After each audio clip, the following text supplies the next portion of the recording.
Hey everybody, welcome to Growing with Fishes podcast, episode 122. Originally we were supposed to have Kevin Jodrey on. We've been trying for the last... Hey everybody, welcome to Growing with Fishes podcast, episode 122. I even paused it too. 3 weeks ago. We demonetized the video by cursing in the first few seconds, so that was good too. So we just tried for the last 25 minutes to get Kevin Jodrey's connection to work.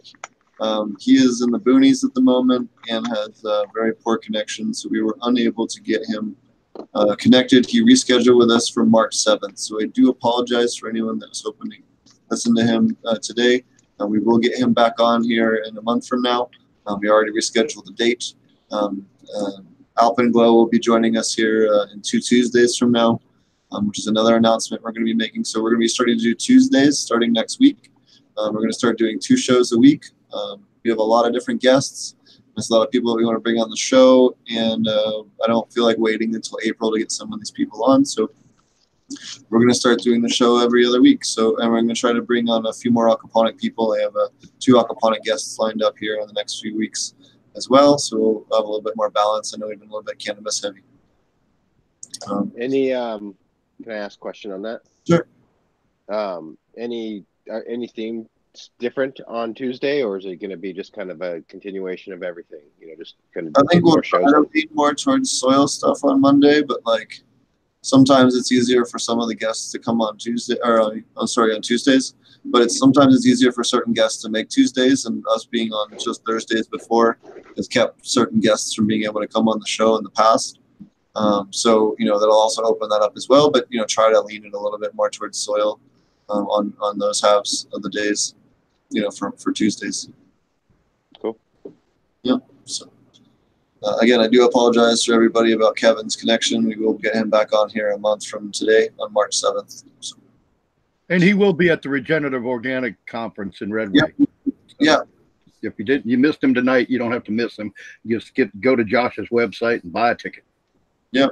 And Marty and I will also be teaching an online aquaponic cannabis class this weekend. What is it? The 9th and 10th. And you can check out more information on that at ponics.com. We cover pest management, nutrients, all kinds of stuff, design, climate control, beneficial insects. We've been touching a little bit on genetics and microbials. All the when to harvest. From we call it. I like to call it. I should say like Cannabis 101 and Aquaponics 101. So if you're coming in and you don't know about aquaponics, we'll be able to cover that, all the basics with you too. If you're coming in, you already know aquaponics, but you don't know how to grow cannabis, and we're going to cover all the 101 stuff that you'll need to know to get started on either one of them. And if you don't know anything about either one, then we'll cover all of it. And I hope you pay attention both days because it's a lot of info to pack into 2 days to get both of those done.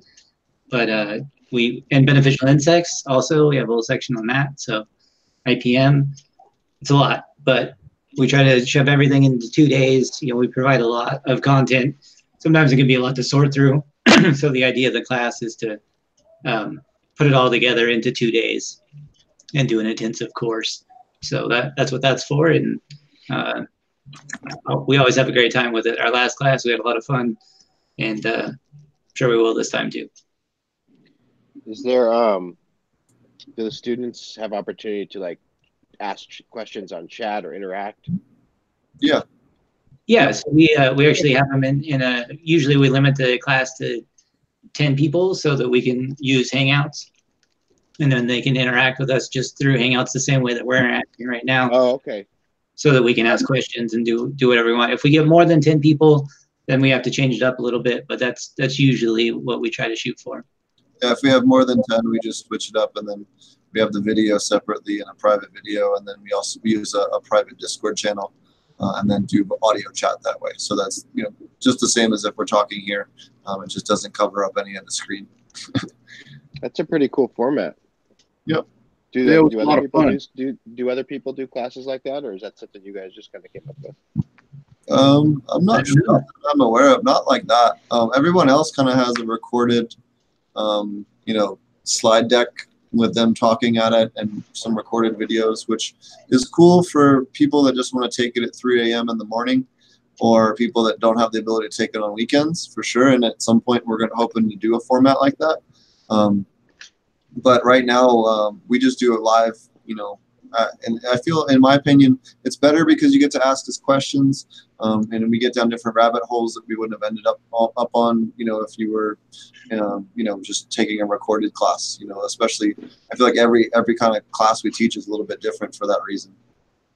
And so, I set up down in the grow room, obviously, to cover a lot of that stuff. So I set up a couple of cameras down there in the digital microscope so we're able to look at the beneficial insects or whatever it is that we're covering at the time. So if we're talking about, cropping or cloning or whatever, then, ideally we'll be able to show some type of demonstration depending on what I have. Obviously, if I'm not in flower, then can't really show too much about flower, and vice versa, but try to do the best we can.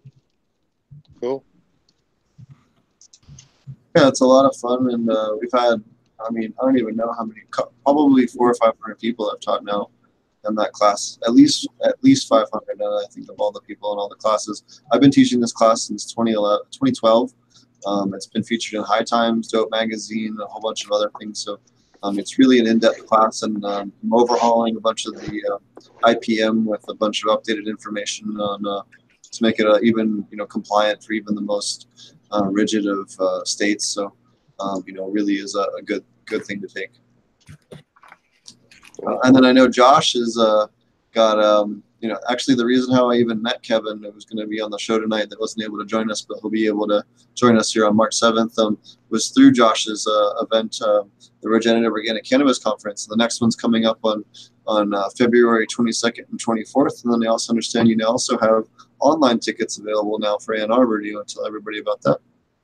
Yeah, that's why I was so curious about it. And I'm doing so much with education. I was curious as the format. I really like it. But in Ann Arbor, so we have the 3 more dates. February 22nd is Red Way, and then the very next weekend, March 1st, 2nd, 3rd, we're in Portland, Maine, at the Fraternity Order of Eagles, the FOA, which is so cool, dude. Like the way this whole conference has worked out, everything has been happenstance or serendipitous. I had this FOA Fraternal Order of Eagles hat that I wore for 4 years when I lived in Portland and was growing weed, and it was my favorite hat. And I think I just about cried when I lost it. And then, anyways, I just feel it's really awesome. We're going to this place. The lady's super cool, and I'm stoked. And then 2 weeks later, March 22nd, 21st, 22nd, 23rd. I got that right. It's a month. It's the same days as the Red Way, but a month later. Same 22nd, 23rd, 24th, Friday, Saturday, Sunday in Ann Arbor, Michigan, at Grow Greens MI, growgreensmi.com. They're a big, huge hydroponic, not just hydroponic, but that's what we call them, hydro stores. They're a grow store. And they're one of the largest online grow stores in the nation, from what I understand. And they do some really cool stuff. They do a bunch of grower promotionals, and they do a lot of events. And so they have a whole 4,000 or 5,000 square foot section that's all their organics gardening section. And so that's where we're going to be in. And they're going to push the shelves aside and bring in bleacher seatings or chairs. I can't remember which one. And yeah, so we're going to pack that place out, and I've hired a professional film crew to live stream it. I'm pretty stoked on that. Good. You got that. That's good to hear. Yeah. And the guy's really great. He it was another one of those things where I started calling, and the first guy I called, I could I called on a Saturday afternoon. So somebody that answers their phone on a Saturday afternoon is cool in my book. And I was like, hey, do you do live streaming? He goes, no, I don't, but my buddy does. I was like, great. So he gave me his number, and I called him up, and just hello. And so, yeah, we got connected, and this is what he does. So it's going to be really high quality. Yeah. And then we're going to live stream that whole event. And then we're also Kevin and I are working on doing the Meet the Breeder series that he did in Wonderland a couple of years ago. And so we've, in all of the conferences on Sunday, we're doing these breeder and grower panels, discussion panels. And so we're going to record those. We're going to have professional folks record all those, and then we're going to put them together and put them up on YouTube for free, so that people can just get access to all these different guys and the different work that they're doing. It's not about chasing the hype strains anymore. It's about finding the strains that are going to work for your market if you're a commercial cultivator, or work for your body if you're a patient. So it just blew my mind to see the different tracks that people go down, within the even outdoor world, or indoor world. There's just a lot of depth. So I'm excited about it. Yeah, what are some of the other guests that are coming? I know I'm going to be headed up north with a couple of the cooler ones, at least in my opinion. Yeah, in Redway, we have Dr. Elaine. Well, everywhere we have Dr. Elaine Ingham, Lane Morrison, my partner in this, Kingdom Aquaponics, Chip Osborne, Josh and Kelly, Dragonfly Earth Medicine, will not be with us for Redway and for Portland, but they're going to be with us in Ann Arbor. And then the Bug Lady, Suzanne Wainwright Evans, and Chris Trump. So yeah. So that's really exciting. And we're actually, one thing we're switching up to, and I haven't really told you about this, Steve, but on Saturday afternoon we're gonna do a Knf Inputs Workshop. So we have in Redway, we have like 4 or 5 different people that will come up and give a short presentation on each input and how to make it and prepare it, and then we'll break up into groups and people can tour around from station to station and make the prep, ask questions.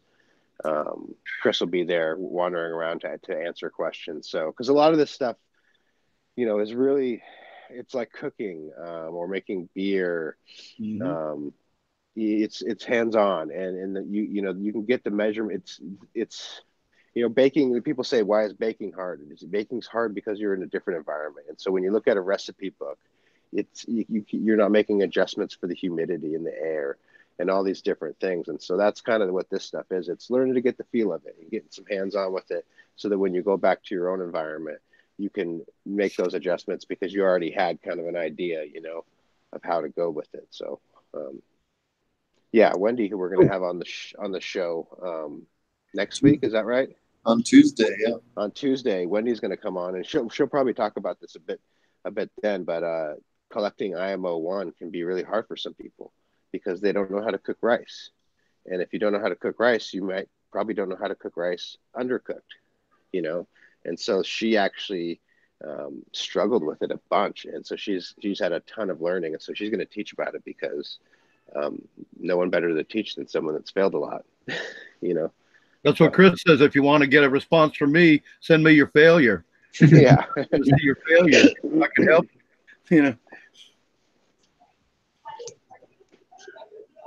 Yeah, and Frenchie Cannolis breaking down the hash on Friday night, right? Yeah, Frenchie will be there Friday night breaking down the hash in Redway.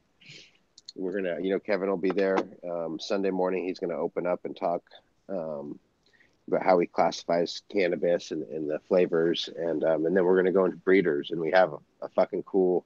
We haven't announced the other ones yet, the other locations, but for Redway, we have Mr. Bob Hemphill. I'm gonna forget some of them, but Freeborn Selections, Mean Gene. Dude, I can't even remember. I got to look at my list. We're gonna have Bollywood Bam. I forget what it's higher ground or something like that. High grade. He just started a new company, but it's Bollywood Bam. He used to be with Coastal. Snodgrass will be there, right? The Snodgrasses will be there. He's not going to be on deck, but they're coming. Yeah, HBK Eric. He just won the Emerald Cup with his Chili Verde, and shoot, I'm drawing blanks on all these guys. Equilibrium. Yeah, I don't get a little list in front of me. Is Dr. Faust joining us this time, or is he still under the weather? He's not gonna. Yeah, he's not gonna make it. His knees all bummed out. So that's kind of why we decided to go the KNF route. Is he wasn't gonna make it. So, and Josh and Kelly weren't there. So it kind of created a spot, and then we're gonna continue that trend into Portland and into Ann Arbor a bit. So it'll be a little bit less in Ann Arbor, but we're gonna do some for sure. Cool. Yeah. So you're going to do the KNF are you going to go ahead and do that kind of KNF thing with Chris at all the events or just Redway? Yeah. We're going to add that. Oh, that is so cool to do the hands-on KNF stuff. I think it's Chris did something similar, real similar, and in his class, but this is going to be a little, not as much talking, because Chris, he'll talk for about an input for 2 hours, right? And so that's what his classes that you go to in the summer is. He'll sit down and talk for an hour and a half, 2 hours on FPJ, and then he'll go to WCA, WCAP, and then we did one whole afternoon of hands-on where we toured around. So that's kind of where we got the idea. But we're just going to go real brief introductions and how to do it and let people. Most people that are come to these conferences know all this stuff. They know a bit, and it's that the reason we're doing it's the Science of Organic Regenerative Cannabis Cultivation Conference. It's the devil's in the details. So learning how to get it exactly right, and a lot of things that you hear people say online in terms of KNF is I went that is incorrect. They'll go down and they'll get some fruit from the store and they'll try to make an FPJ out of it, or they'll I'm drawing a blank, but I need to smoke this joint, you guys. I haven't had a joint since noon. Oh man, how unprofessional, man. Do you want to show people you were showing us some stuff before we were live here, while we were trying to work out the technical issues with Kevin? Let the man smoke his joint. Are you in your garden, Marty? No. Oh. Sorry. Yeah, here we go. Let me turn my lights on. My workshop is a mess.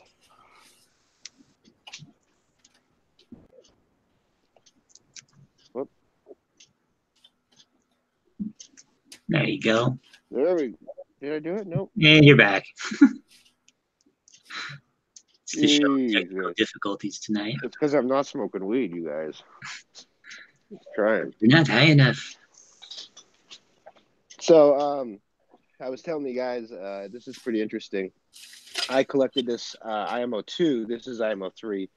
I collected the IMO 2 in the fall, and I started this IMO 3 the first week of January, and it was going to be finished the second week of January-ish.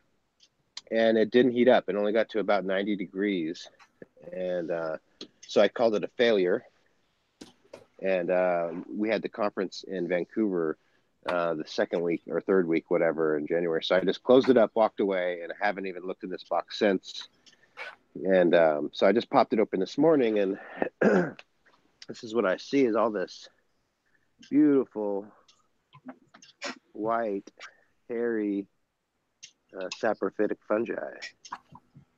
And I used oats here, and so it started to sprout a little bit. And the fungi started to grow on the roots, which is good. You can see all that. Anyways, I just thought it was really interesting because kind of the same thing I was talking about earlier. Like, there's a handful of ways to bake a loaf of bread, and this bread in particular took about a month to make. Where I'm, when by the rules, it's really supposed to only take you about 10 days, but this smells beautiful. It looks beautiful. I haven't scoped it yet. Good. Yeah, I'm going to scope it in the morning. But right now it's 50 degrees inside there, and outside in the shop, it's like 30 degrees. It's cold. It's just warming up. I just turned the heater on. So Yeah, I even emailed Chris a little video and talked to him about it, and he thought it was good to go, you know. So yeah, you know, it's just, I guess, the point that I'm, you know, trying to make. Are you gonna, do you plan on using this as IMO3, or do you plan on taking it even further? I'm gonna look at it under the microscope and then go from there. If it's got, you know, it's got good stuff going on, then I'll probably take it to IMO4. Do you want to talk about what that next step looks like? Yeah, so the next step to IMO4, you know, so IMO, let me grab this thing here. IMO2, we've talked about, is collecting the, or IMO1 is collecting the saprophytic fungi on rice. And it grows out and it looks like that white fuzzy stuff. After you've collected that, you take it to IMO2 by mixing it with equal parts sugar and letting it sit for a week. And this is what you come up with. It looks kind of like this, like rice grains floating in maple syrup almost. But you can see, when did I collect this? I'm reading backwards, 7/25. So it was in the summer, right after the course. I was super excited. And I collected it in the northeast corner of my property by the largest tree that I have. It's a huge tree. And I open it up and I smell it, I taste it, and it smells just like the forest floor. It's delicious. So then the next step is to grow those microorganisms out that we've collected by adding a carbon and a carbohydrate. In this case, I used the oats as my carbon, as my carbohydrate, and then I used pine chips as my carbon. Jeez. But I didn't have enough simple carbohydrates in there was potentially my problem. Like the oats were pretty big, and that's why it took a long time for them to the fungi to work through it, you know, and they didn't heat up right away. Or if I had maybe ground up, you know, some mill run or something like that, it might have worked a little bit easier. So then to go to IMO4, you take this collection that I just showed you and you mix it with the soil that we're going to introduce the IMO into. So I go out in my garden and get equal parts of this stuff and then mix it in and go out through the same process where we're growing it out. You know, it's very similar to compost, making compost. You know, it's the same process. You just don't bring the temperature up as high. It's really is the main difference. Cool. Yeah, and you know, to that point, I'm actually taking Elaine's courses. I'm just about done. I'm about four classes away, and you know, her teaching is to, you know, that you don't just start a compost pile with the materials, with the green and the brown. You know, you go out and you actually get a microorganism collection. She doesn't call it IMO. She doesn't collect it on rice. But she recommends going out and, you know, in the same sort of fashion, going out into the forest where there's a really beautiful, not touched trees and looking down and find some good mycelium and taking a collection and really, you know, a teaspoonful is really all you need, you know. So you could take that, right, and you could put it in your brewer, brew it out, grow those guys out overnight, and then apply them to your compost pile that you're making, and let them grow out in your compost pile. And that's her method, right? For doing it's very similar things. It's right. Back to the I was gonna say back to the concept. We're making bread. We're just making it different ways, you know.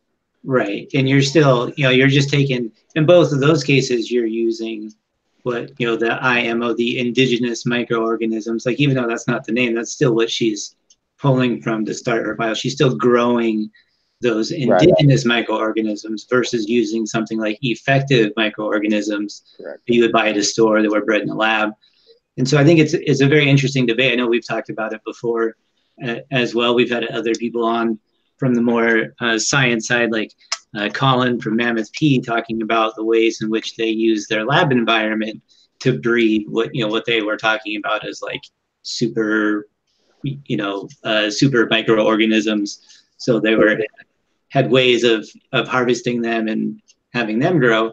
And so the comparison being on the other side, which is you hear from the people in Knf and doing indigenous microorganisms is that the area that you're going to be growing the plants in already has microorganisms that exist that have adapted to that environment.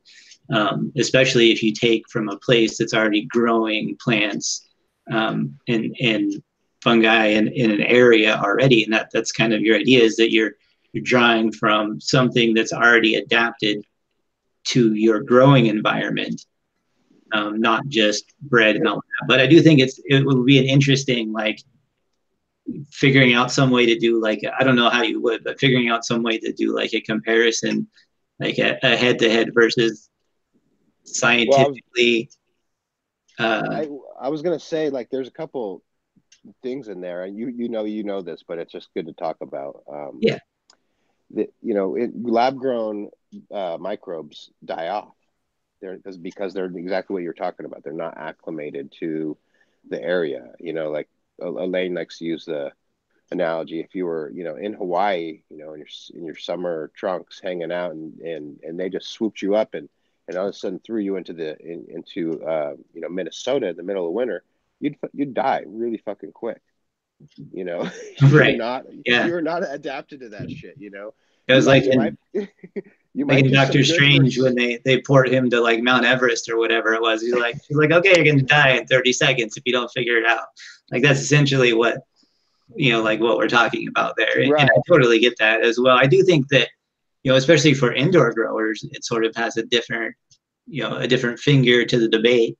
Like, still, which one? Like, you could still argue that outside is is going to already breed superorganisms and has been doing so for generations and generations and generations. So, I just think it would be, how would you do a head-to-head though? You would have to like identify the microorganisms that you were breeding in your IMO and then breed some of those in the lab, or try to find, I don't know how you would do it, but I do think it's it's an interesting, see what you're saying about them dying off if they go to a drastically different environment. Not even just whatever, like I have, you have to reapply them every couple of weeks. Like the concept of, in the forest, that the forest doesn't have to have any microbes reapplied because they're all in balance. Right. They've all been competing against each other for, millions of years, right? Right, and they found this equilibrium where there's just enough of everybody playing to keep everybody in check, but everybody gets to play. Where if you throw a big group of anybody into the mix, that's really going to alter the situation. Right. I guess I was thinking that you could also have the same situation in reverse. Like, for instance, if you're like in a far north Canada or something, trying to collect IMO from outside and then bring it into somewhere where you're going to keep the grow room, 70 degrees all the time, you still have that drastic environmental change. I was going to say, you might want to like go to the tropics, and match the indoor grow room environment, and look for microbes that are doing good in high, humid, hot, 80 degrees, 70% humidity.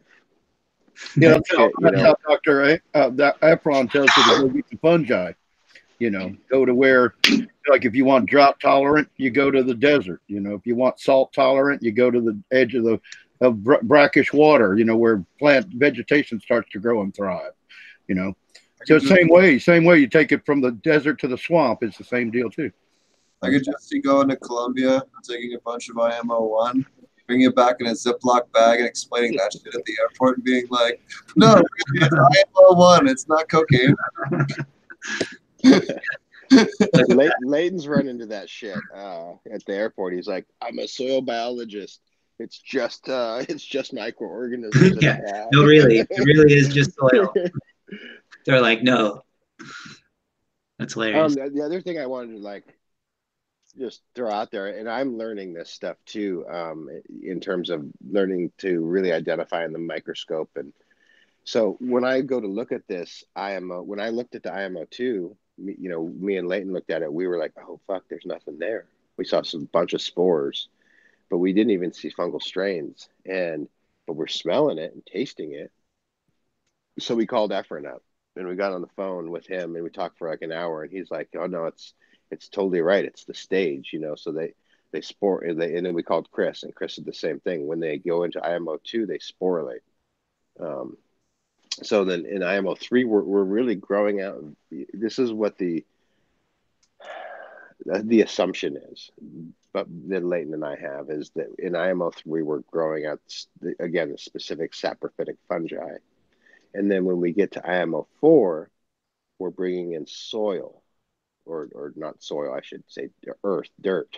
Bringing that in, and that has microorganisms in there. There are a bunch of them in there. Probably most of what we need. They're all in different stages, but we've already set this platform, and so and we keep the conditions appropriate, aerobic, and moist, and we then introduce the upper levels of the protozoa and the amoeba, and the microarthropods and all these guys, whereas in kind of Elaine's version, you're getting all those guys up front, and then you're growing them out, and you're selecting the fungal or bacterial dominance by the food, i.e. the components of your compost pile that you put in.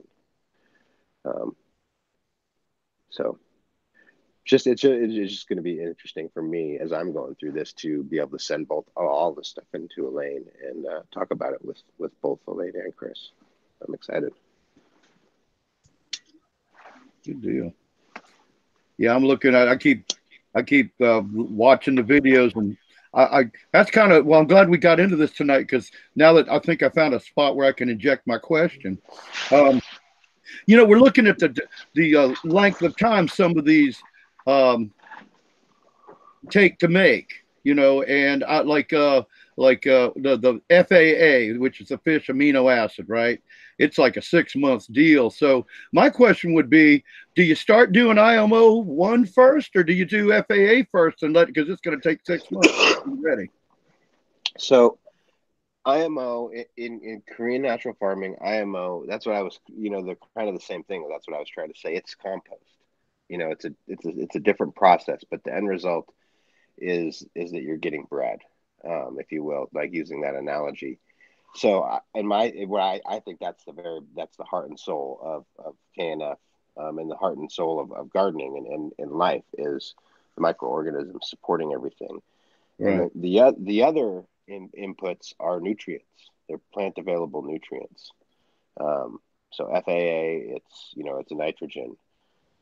And you just go through all those. So those would be, if I had to choose, secondary. But you can do them all at the same time. Like it goes very quick. Like I showed you. Like I went to his class. It was the second week of July, and I made this 720. By 725, I had this in the jar into IMO2. So I'd come home and I made it like the very next day. Right. Here's my little box right here. I have all my stuff right here. If you guys can see that. Now, what kind of wood did you use? So cedar. You did use cedar. Okay, I just wanted to know if you used cedar. And pro tip: go buy fence board. Cedar fence board is cheaper than the stuff the aisle over. Yep. Even though it's the exact same stuff.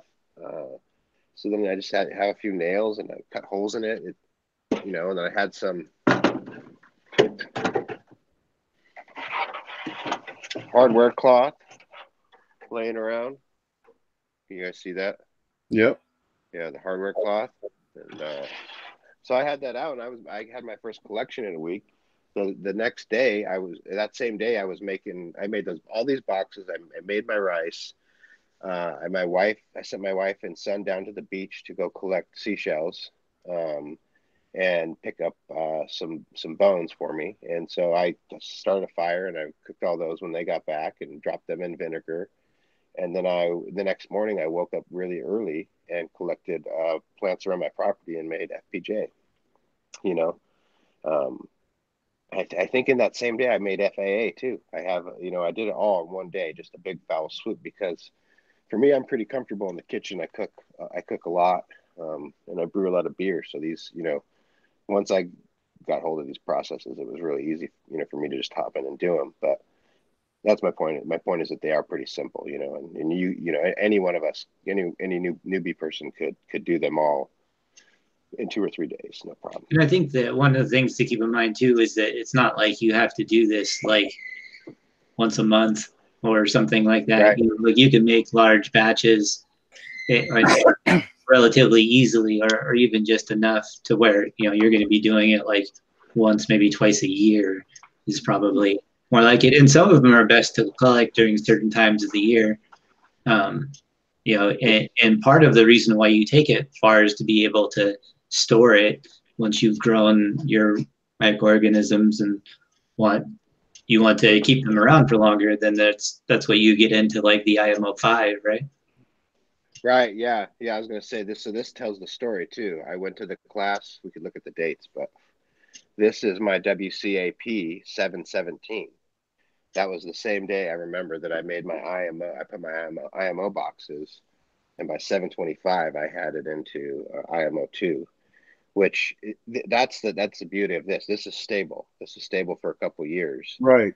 Right. And part of the beauty of this that I really like, one of the things that I really like about KNF is that you ideally would make 3 collections a year. You were just kind of talking about that, spring, summer, fall, and then you do that for 3 years. So then you'd have 9 collections. That when you go to make your IMO 3, you're adding 9 different IMO 2s from those different times, and over those 3 years.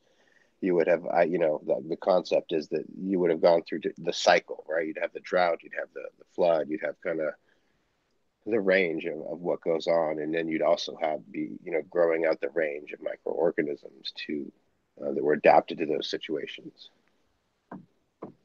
Mm-hmm.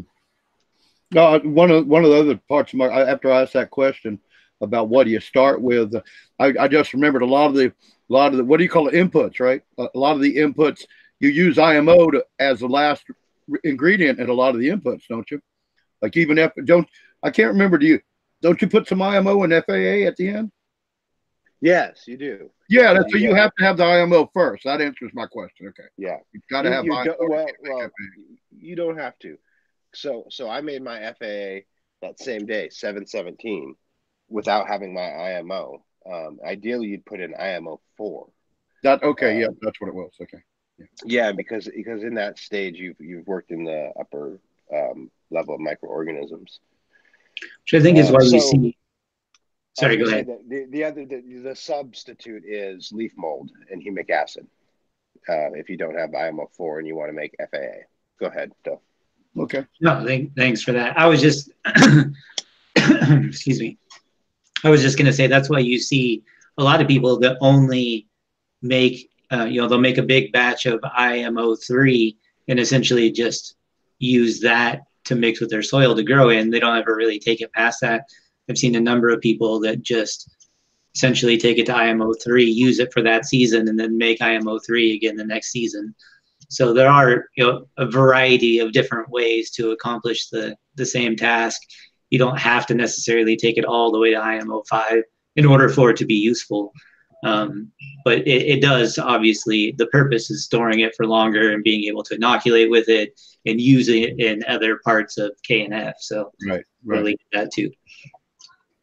Yeah, and growing it out. I mean, I think you're totally right about that. I believe Chris told me that on their farm in Hawaii, they apply IMO 3, liquid IMO 3.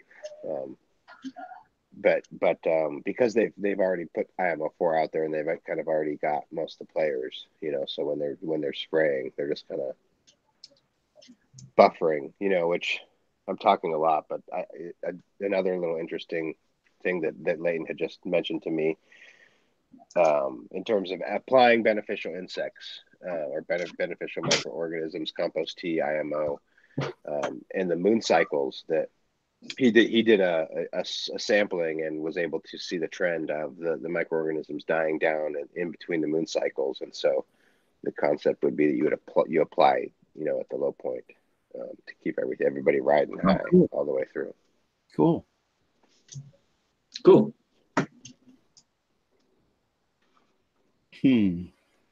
Yeah, I just know I keep binge watching those videos every few days. I'll just start watching and I'll watch the same ones over again. I'll tell you, if I go to class with Chris Trump, I'm going to end up laughing. I know, because he always kills me when he goes, well, I'm going to measure out this brown sugar right here. And we're going to do that. He goes, but you know what? I want to throw in some more. And just every time, it's like, oh, that looks good. I'm going to weigh it out. But you know what? I'm going to throw some more in there too. You know? I'm going to weigh it out, then eyeball it. Yeah. That's my kind of dude right there. It's I'm just sitting here laughing to myself when I'm watching the videos. I can feel Steve. Here he comes. He's going to add the rest of that brown. He left some brown sugar in that bag. He's going to add some more at the end. This one, I was going to say, this one is the one that's the hardest. OHN. OHN, yeah. Yeah, it takes the longest, and you have to, you know, you're tincturing, and you kind of have to do it every day. So isn't that about a 4 or 5 or 6 week process? Yeah, I think you got to do like one every week, or a couple of them are a couple of weeks or something. Yeah, I think it's like close to 3 months. I haven't done it yet, but I was able to buy it from Chris. So this is 3-year-old OHN from him. Cool, which is super awesome. Yeah. How long would that last you, do you think? Oh, dude, well, I got enough for the first half of the season. No, I think I got enough for the year. I have 2 gallons. Because that's still a concentrate, right? So you use this at a 1 to 1,000 ratio. Right. That's real. Yeah, so it's a very, very small amount. But for me, I apply in my greenhouse. I apply 100 gallons ish of compost tea or brew a week. So I'm excited. I'll show you guys next week. I have my brewers that are coming tomorrow. I got 210 gallon brewers. Yeah, shit's getting wild in here, dude. I'm excited. That's gonna be cool. Yeah. I think one of the misunderstandings that I run into a lot when people are like looking at Knf or making their own, really, whether it's with FPJ or Aspect or not everybody comes at it through Knf. Like now you have PFA and all these other places where people are doing, making their own nutrients in different ways. And that's one of the things that I feel like people misunderstand a lot is they see all these videos with all this different stuff to make, and they think they're going to have to do that like every time they feed their plant. It's like you're not doing this every week. Like you're making a batch of it, and it lasts you a substantial amount of time. Yeah, see, I told the guy about it too, and he said that's what he told me. I can't believe it. Will, the fellow I want to bring to Ann Arbor that works at the ILGM with me, he goes, I hadn't started it yet because I just don't have 3 months to wait. I said, no, man, you make it and then start using it. I said the fish emulsion, or like you got to wait 3 to 6 months. I mean the fish amino acid, not emulsion, but that it is a common mistake. They don't understand that a little bit of that goes for a guy like you or me that's 6 plants, right? That shit will last forever, and it'll stay good forever, pretty much. Well, and you don't need to make a big batch of it. You could be making this stuff. I'm gonna show you. I won't show you what's in this jar, but this size jar, right? Yeah. You could make these tiny little batches of this stuff, and it wouldn't cost you anything, man. $50. You can see, people also have to realize that when you're watching Chris's videos, he's making stuff for his farm. It's not for a little grower, So yeah, this you see him with those big 2 and 3 gallon glass jars. That's for a farm. That's not for a Joe homeowner. Yeah, and I'm a farm. I'm not a huge farmer like him. I have a 1 acre farm, and I made enough for my next season in that one afternoon by myself. I probably spent $200 or $300, and I bought some things like jars and stuff. But then some of the stuff, it also, as it ages, it gets stronger. So some of that would be not good to make if you figured out which ones you needed to do and identify the ones that last for years and make a bigger batch, because year after year, you use less of it as it gets stronger. Yeah, I bet Chris probably has enough nutrients stored up. He probably wouldn't have to make anything for his farm for like 5 years if he stopped today. Like I do think that you definitely stockpile nutrients after a while. Like I gave away, I don't even know how much, like just different, because I was experimenting with different stuff. So I had all these like plum and blackberry and blackberry tips and like all these different ferments that I made stuff out of. And I, like once once the growing season ended for outdoor, like just vegetables and stuff, I don't really have that many plants to feed, so I had to do something with it, so I just gave it away. That's a cool shot right there. Which one? The lacewing. The lacewing. Oh yeah, that's a pretty young one right there. Yeah. Get him. Yeah, I'm just pick some of those up, and hopefully I'm hoping some of them will be hatching. Last class that we could see them like wiggling in the shell with my new digital microscope. It's a little better than this one, so we could see them like wiggling in the shell before they hatched, but we didn't have any actually hatched yet. So I'm hoping this time we'll have a couple to chase around. These are pretty cool. You can see their little like pincher mouths here, and then they also have the stinger tail, almost like a scorpion. But so yeah, it's pretty scary little dudes. Do you struggle with aphids in your garden, in your cannabis garden? I had them at one point, but I only had one little sort of blow up of them outdoors, not indoors. I've never had them inside. I just treated a greenhouse in Oklahoma that had a pretty gnarly infestation of aphids on some of their peppers, and we just used Aphidillus. I could get you the exact species name. I forget which Aphidillus species. Actually, no, we got the combo. It's the combo of the two different Aphidillus, and we released those along with some lacewings. And about 2 weeks later, it was pretty hard to find. You know, there here and there you could find an aphid, but there was not many left. You know, hitting them with two different wasps and the lacewings really, you know, knocked them down pretty good. Yeah, they do like peppers. Yeah. They're great for indoor gardens as well, like especially if you grow in HPS, because they don't fly. So some of the different beneficial insects that people use a lot end up just flying up into their lights and dying pretty quickly. But these guys, you know, they eat small stuff, which is great for like spider mites and eggs. You know, they'll eat really small stuff when they're super small, and they'll get bigger and be able to take on any of your larger pests as well, whether you're talking about like aphids, you know, white flies, like pretty much anything with larvae that ends up in the soil. These guys crawl pretty fast, and they'll cover a lot of ground also.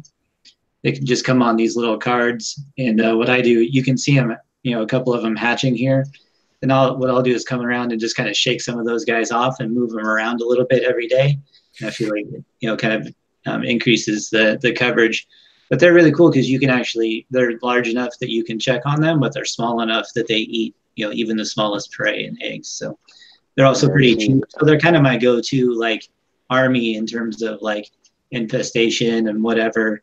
If you're still alternating sprays with beneficials, then they're not too expensive. You don't have to worry about like, you know, spraying and killing some of them off and releasing some again if that's necessary. So I always use them in conjunction with like, you know, with Dr. Zymes or, you know, anything else, and sort of time your releases so that, you know, your enzyme sprays, for instance, as soon as they dry up, will be safe for your beneficials. So you can kind of time it so that you can have your eggs hatching right about the time you're done with your spray cycle. And, you know, I've been doing it that way pretty consistently. And you know, I don't have like a sealed room, and my cats go in there and everything else. And so I've had pretty much all my insects under control fairly well for a while now, with just alternating between sprays and veg. And once I go into flower, I release a lot of beneficials, a lot of lacewings, you know, usually, I always keep beneficial nematodes in about once a year, maybe something like that. So beneficial nematodes, lacewings, you know, H miles in the dual root zone is always good. I always sprinkle some in there and let them crawl around. So it really kind of depends on what insect you're going after. You can tail it after a little bit, but these guys are like, they eat all. They're like praying mantis. They'll eat pretty much anything they can get their hands on. These guys are a lot like that, but smaller. So they go after, you know, your younger spider mites, that your ladybugs and different stuff like that will pass over. Pirate bugs are another good option, especially like in the Pacific Northwest here. They're, you know, they'll survive outdoors and be able to reproduce and different stuff. So, you know, they're already around here. So you can even find, you know, you can generally find eggs in the springtime and stuff if you really want to look for them. But you can also just buy them and release them. They're relatively expensive, but yeah. The other thing with Aureus or the pirate bugs that he's talking about, there's native North American species, and then there's cultivated ones. Josh, what's the name of the one they like a lot? Purple Passion or Purple Flash? Purple Flash, I think, is the name of it. Purple Flash peppers. So peppers continuously produce pollen, and the Purple Flash peppers produce a pollen that is particularly nutritious for the Aureus, and they really enjoy it. So if you're looking for if you're wanting to attract Aureus or maintain your population even when there are not insects present so that they're around to hunt them down when they come back, that Purple Flash pepper is the one to use with Aureus. Cool. Yeah, thanks for saying that. I need to order some of those because I'm about to turn my shit back on. Actually, I just went through. I'm in the tail end of the fucking battle. My shit got out of control, and so I had a number of spider mites and russet mites that I needed to deal with, and so I cleaned my plants all up and gave them. You lost a lot of harvest from russets this past time, didn't you? Yeah. That's a shame, man, because you had some big ass plants. So for russets, you can use some pretty specific predators as well. You know, you have your Swarskis and your Andersonis, which are you can get the little breeding packets, which are great for those because you need continuous coverage. Go ahead, Steve. So Andersonii and then Californicus are the two best ones to use. Swarovski don't really go after russets that much compared to the best two are Andersonii and Californicus, and then even Andersonii doesn't do a really killer. Yeah, she's questioning that one, like. And that's was I've said on the show a number of times, Andersoni was the backup, was the number one, and that's what I had success with in the past. But I had done what I mean go to war. I do the three applications, right? Every 3 days you do an application 3 times, and by that I mean I dip my plants in so what I started with, I defoliated everything except for the very top parts of the plants. So there was less bugs to deal with in the first place. Then I dipped them in cold water and shook all those bugs off. And then I let them dry out. And then I cleaned my bucket out. I filled that up and I put it in with Ceph Oil X. And then I dipped it in there.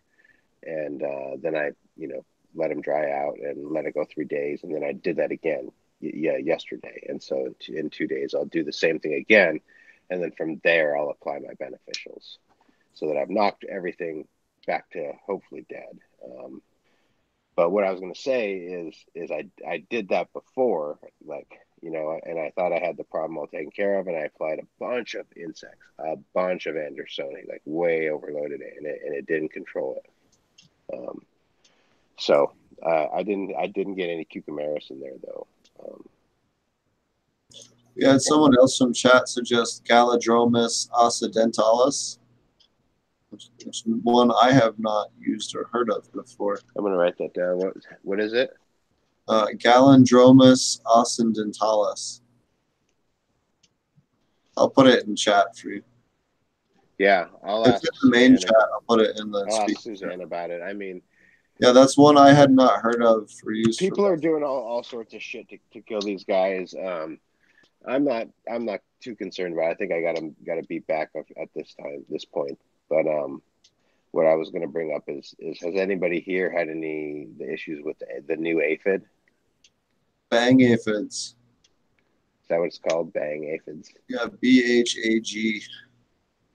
I'm not sure. But there's 80 bajillion predatory insects that attack aphid group, different aphid genuses. So there's got to be something, on the market that would hit either an aphidillus or I'm just looking at my thing right now. There's aphidillus. There's Aphrodilites, which is a midge that attacks aphids. There's lacewings. There's a fly. Coenosia atenita which is a predatory fly, like a hover fly. That works pretty good for those guys, at least I've heard. But again, it's not something I've tried, so I don't want to tell you it's the only thing. The only other thing I want to say about Aureus, I've heard works to an extent on them. The only other thing I want to say about using, like, specifically predator mites is that you want to make sure that you're hitting their temperature and humidity ranges. Because it's very easy to kill them off almost as soon as you get a significant temperature change, or even humidity, like whether they die off or they run off and they just go somewhere else to try and seek out a better environment.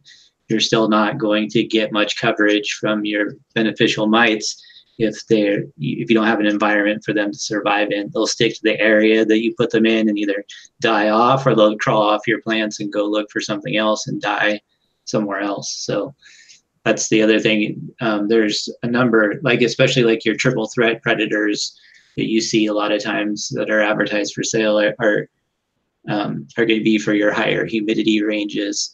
So you want to make sure, like, especially if you're not following your VPD chart and you're still got your humidity super low, then you're probably not going to get very good results. Or even if you're just trying to treat outdoors and the time that you're releasing them is not ideal for a predator mite specifically, then you'll see a lot of negative results there too. The other thing too is for nematodes. Remember, UV light can kill, like sunlight can kill nematodes. So if you're applying nematodes and you're in a greenhouse setting, you really should be applying them, right at the very end of the day, right at sundown, not, at sun up or in the middle of the day. You will kill a percentage of your nematodes if you do that. But just I have a kind of a cheat sheet for insects that I use for helping people out, and almost all of them want to be above 60%. Most of them above 70. Just generally. Remember, in the canopy and all that, you have this little microclimate and that foliage that is much higher humidity.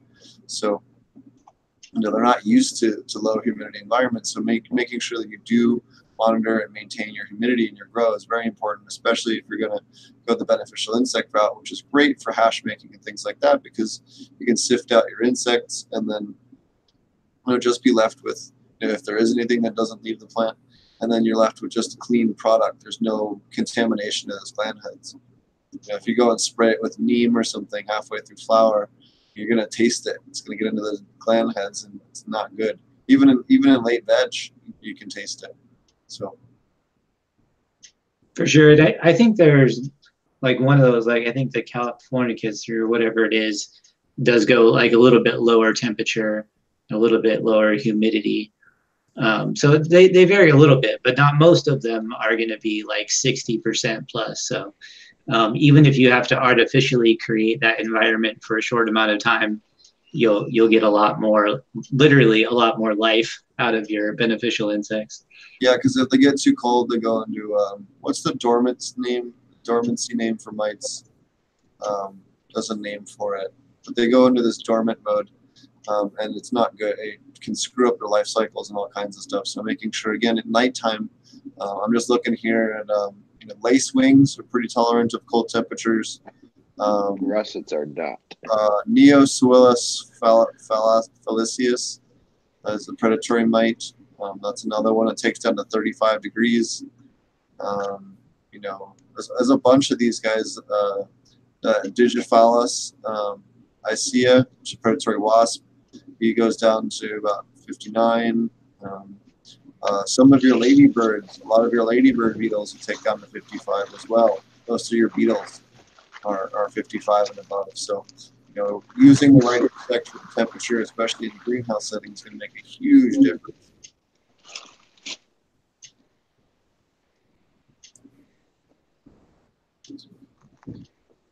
That was good. Anybody else have any other questions or stuff regarding bugs? Well, I haven't looked at chat. Does anybody have any chat questions? I haven't been reading chat either. I've been doing other stuff. Oh, we had Marty. Somebody asked you if you liked your DWC or HAD, but Your LED or your CMH? Yeah, LED or CMH. LED or CMH. Yeah, so I have a couple of friends that are going to come over, and I want to do a video where we do like a blind taste test. I'm just going to roll up some joints in advance and puff on them and see how that goes. So I'm not going to say too much about it right now, other than just like maybe some observations that I've already had just about growing it, which is that the CMH seemed to take a little bit longer. It's like maybe a week longer or so for them to finish up. I would say that overall bud size and density was definitely better under the LED. And they definitely had different smells and looked different. They had a different structure. So like they smell slightly different. And even though they're the same cuts from probably the same mom, that they just ended up slightly different. So it'll be interesting to see. Obviously, I've smoked some of both of them, but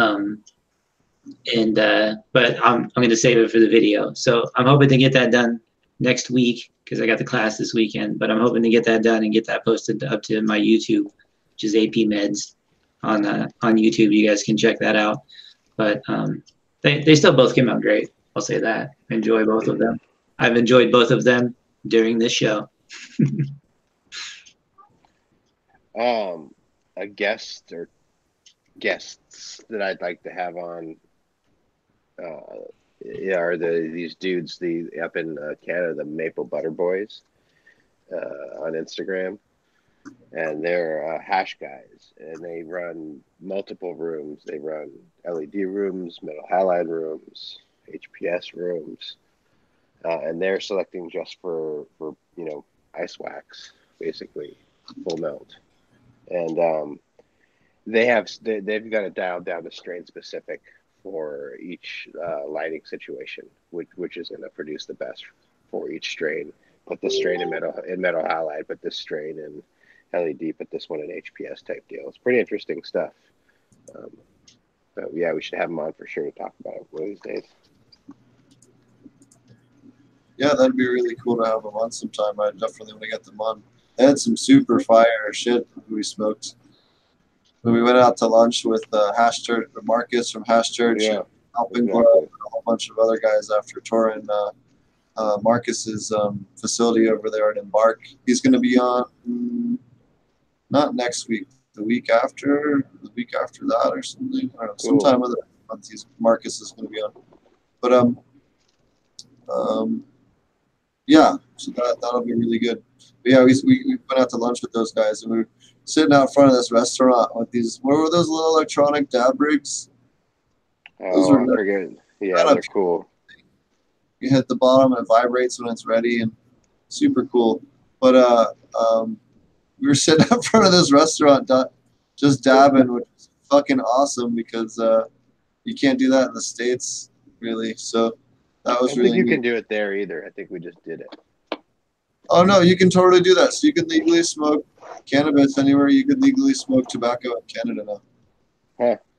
I did see Josh and Kelly on their way out of the States. They posted that they were smoking weed in the airport, in the weed smoking area. Oh yeah, so Vancouver is building a smoking lounge for weed smoking in the airport.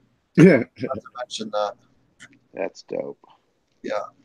That is like, the States is so dumb. Yep. It'll come around eventually, but it's I'm not a world traveler. That's the thing world travelers say, but it's really fucking dumb, dude.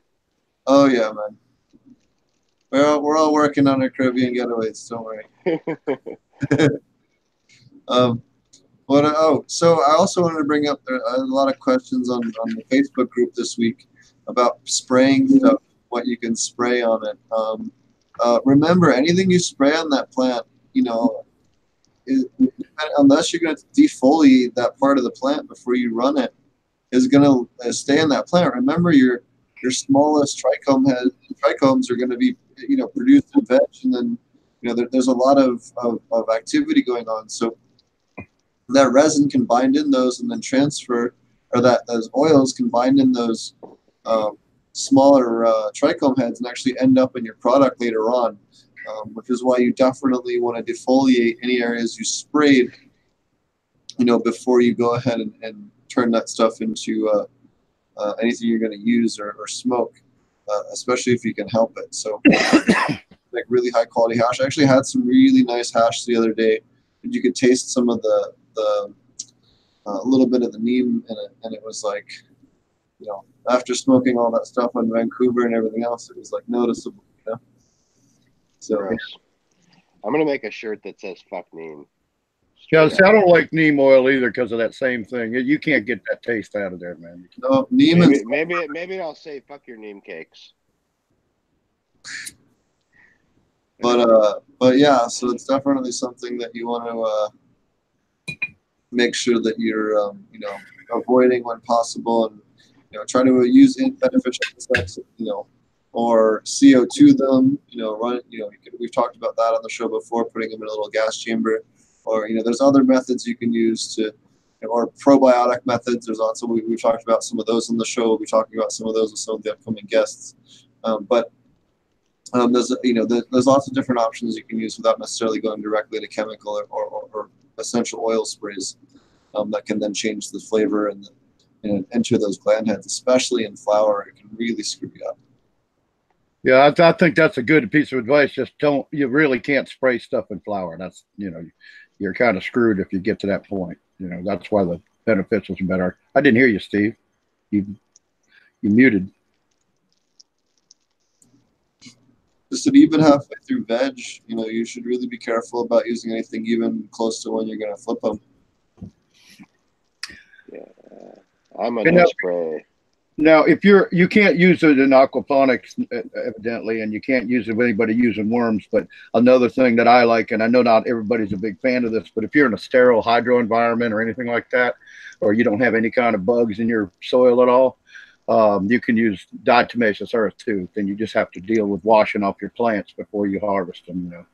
And basically you just dust the underside of your leaves with a little tiny garden duster. And I found that I eradicated spider mites the only time I ever had them, and I've never had one since. You on the flowering plant. Is that what you said? No, I would see in veg. I would not do that in flower though. That shaitan would taste horrible if you smoked it. No, I said I dust the underside of the leaves, the fan leaves, where all the mites, and they because they all move around, they end up going. I mean, I don't know. But basically, if you're infested with mites, you're pretty much screwed on the flower anyway. You're pretty much screwed, unless I guess Steve, y'all can address this about doing any kind of extracting or anything with spider mites. But as far as smoking it, you're done. Depends on how late it was. You can catch them early, beneficial mite, but if it's later, you're pretty much fucked. But the point I was making was after I used DE, whether I lost that crop or not, or I wasn't able to use those flowers, and we're not talking about thousands of buds, allegedly, but I've never had a spider mite in that room since, ever, and that's been years now, like 6 or 7 years. So it does work. It'll kill them, and it'll kill the babies when they hatch too, because the residue will still be there. It's just and you want to catch spider mites, as we all know. You hope to catch them in the early stages. You generally, if it's in late stages, you're done pretty much. There's not a lot to do to it, unless y'all get some extra ideas about that. But so any of you guys, let me ask you then. So I'm sure. I do have DE at this point for cannabis. At least, I haven't. To be honest with you, I've never seen it actually work. I've tried it against a bunch of different shit. Yeah. I get how it works in theory, but the moment there's any moisture in the air and it sticks together, it defeats the purpose. If you're doing it in an outdoor area, an outdoor soil application, or an insect that's going to crawl across the soil, that makes a lot of sense. But certainly not putting it on the foliage. I would not do that. I was going to say heat treatment and cold water dunks are like pretty fucking amazing tools. If you are growing in pots, you can, like I said, like I was talking about, the microbes don't like that crazy change. Nobody likes that crazy change, but the plants are stronger than the bugs. and you can, you know, I took my plants, I cranked them up to 145 in that room, and then I took them outside into 45 degrees and let them sit out while I then dunked them into that cold water, you know, and those bugs are gone. I don't like that shit. Yeah, I know Josh and Kelly are big proponents of the cooking. Yeah. What is it? Yeah, 120 degrees 120 for an hour. I went high and I burned some tips for sure. But I wanted to make sure that I got everywhere in the room was, you know, getting to 120. But and that's leaf surface temperature, 120 for an hour. It's pretty hard. Mm-hmm. That works. It does. I always like to have my trusty leaf surface temperature meter here by my side, because there's so much you can learn. That and the bricks meters, as we discussed last week. Yeah. So what else is going on in your grow, Josh?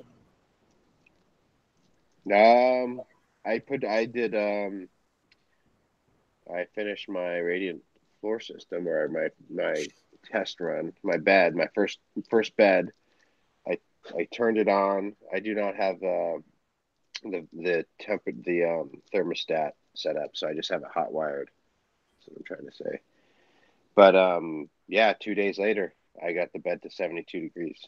So all right, fucking stoked. Yeah, I didn't think it was going to happen like that, man. To be honest, I was like, when I got it all done and it worked, and I was like pretty happy that it fucking worked. You know, everything turned on. I was like, wow, man, I'm a real, you know, real cool dude, real pro. And then I was like, I hope this heats my beds. You know, like I built this, I plumbed it. The water goes around in a circle. The heater turns on. Is it gonna heat my beds? And it did, dude. I don't have the heater on in the greenhouse at all right now. I have it just because it's really cold, and so I don't have any plants in there. And I'm waiting for this cold snap to pass, where it's like 20 degrees outside right now. It's 70 here. It's what? It was in the 70s here today. It's just about 65 to 70 right now. Yeah, man. I'm loving it. I tell you, we got spring in February. I mean, usually it's like 28, 30 to 40 degrees right now. This is really uncommon for us, so it's like scramble mode. Like I actually went out and bought a generator today. I had to get a generator. We lost power the other night right after I put the system together, right? So if I don't have power on there, those pipes are all going to freeze. That was an issue. So I had to anyway. So I got this generator now, and I'm ready for it. But I have it cycling just at 100 degrees, cycling through there, keeping everything warm. The bed's a little warmer than I want. 72 is not. I like it right about 68. That was my thought. Do you have any thoughts on that, Roger? What's that? Bed temperatures. Well, I see. I've never been in like a big, I'm not a soil grower in the. Right, you did hydro. So I did hydro, and I do soil outside, but I live in a climate that I don't have to heat the ground. Well, actually, now that you've done that much less expensive test, as far as not having to do to dig a foundation out and pour concrete and all that stuff, I'm looking forward to trying to. I'm actually can't wait to try it when we get our greenhouse going this year. Towards next winter, I'm actually looking forward to maybe doing what you did here in the swamp and see if next winter because we all know you got to keep the root zone warm. That's the bottom line. But I like the idea of 68, and I'm very happy for you that you're like you said you got it in your head at work and we. We all kind of said 3 days, and I even said it maybe as much as a week because you weren't really insulating anything, and you got it heated up in 2 days. So that's pretty cool, and you're running it at 100 degrees is where you set it for now, and you're going to lower that to what, 90 something to start with. I mean, well, no, so I had it running at my water heater adjusts from 140 down to 100. Right. And so I had to put a mixing valve in there. Right. You were going to, I'm sorry, I remember that. Yeah, but I didn't plumb it proper. I need to put a check valve in there to make it work right, and I haven't done that. So I just closed the valve off and shut that mixing valve, took that mixing valve out of play, and then I was running 140-degree water through the lines, and I was using my heat gun to read temperatures, and I had, you know, the first 2 feet of the PEX exposed, so I could, you know, when I ran this, I could see what the temperatures of the pipes were relative to the temperature I was sending through the lines. Yeah, you know, that's what we were discussing. So what did you find out? Yeah, so if I ran 140, by the time it got down to the manifold, it was 98. So that's what I was talking about last week. Yeah. So, and then by the time I got down to the 3/4, it was 84. You know, and Cool. then coming back, I got it up to, you know, 60, something like that. Coming back, 62, 65. So, and then I covered the thing up. Once I saw the temperature was rising and I wasn't putting too hot of water in there, then I knew everything was going to be okay. And so I covered it back up, and then came out the next morning, and it was 72 in those beds. So how'd the greenhouse feel with that warm ground underneath you? Well, it was frozen. It was 22 degrees in there, and it was frozen because this is only one bed in my greenhouse. Oh, so it's still not making any kind of impact on the overall. Yeah, it's not designed to heat the greenhouse. It'll help. Yeah, it'll help eventually once you get it all done. But yeah. But yeah, the idea was, and I had the door open and everything, you know. But it was real interesting to be walking down the aisles that are literally frozen, you know, dirt, and then look down at that thermometer. It said 72 in the bed. I was like, wow, that's cool. The only thing I would think, as far as anything I think is a like a sign to watch out for, is as you add more beds, whether or not your hot water heater is going to be able to keep up with keeping it at that temperature, because your water's going to exponentially cool down. The other thing I was going to say is, and you're not going to love this answer, but water with glycol, you can run it, and if it shuts down, you don't have to worry about it freezing. Right. I'm not going to do that. Right. Transfers heat better than water. Yeah, I know, but I'm not going to do it. No, it's fine. Yeah. Oh, I got you. I'm not worried about the water heater not being able to keep up. It's the water heater is sized, you know, according to the folks at Farm Tech, a number of folks that I consulted with. It's sized appropriately, and it took me 2 days to do this in a very, very cold situation while not heating the air. Well, you know what I mean. So once they're heated up, it's minimal turning it on. It's a lot less to keep the beds at 2 temperature, you know. So I'll turn them on one by one. You know, I'll have this one going, and I'll open up another one, then I'll open up the third, and then I'll have them all going, and then I'll put my plants in there, and then I'll turn on the heaters, you know, and away we go. Well, we'll have to wait and see the results on that once you don't believe it all. Yeah, because that's really going to be the proof. I was just speculating, you know, thinking about the way you're doing it. That I know as you make it bigger, you only have so much water, and so when you run it through one system, it's going to all that water in your reservoir is going to stay hotter. And there's no reservoir.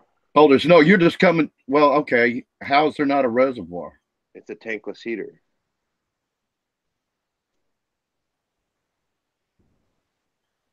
Right, but where? All right, so you just got a closed system, completely closed system. Yep. Okay. Yeah. I don't think it's going to be one issue whatsoever. It's 180,000 BTU propane tankless heater. Go on my Instagram. I knew you had an inline heater. I knew that.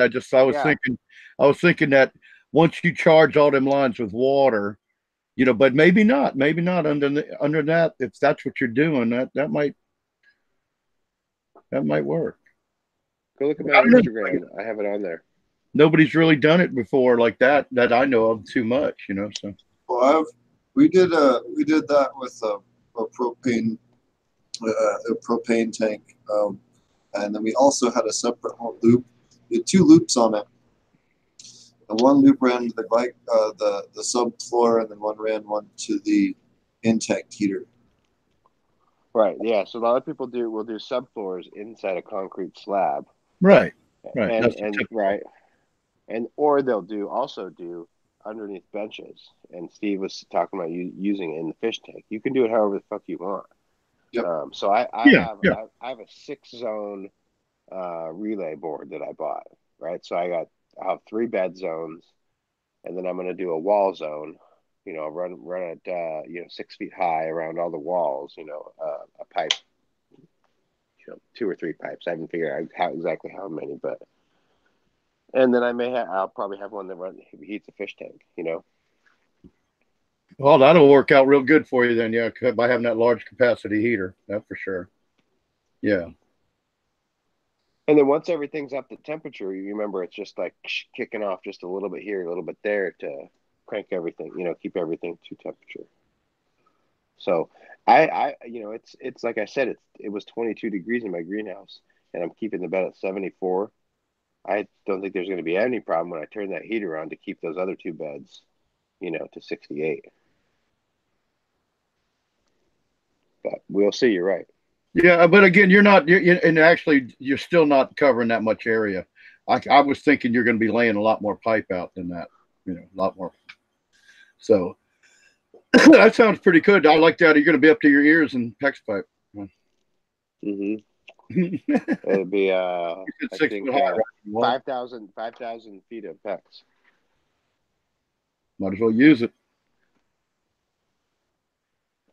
Yeah, I'm really looking forward to seeing how that ends up working out, because like I said, that would enable me to pretty much keep my greenhouse growing through January and February and March when it gets crazy cold here.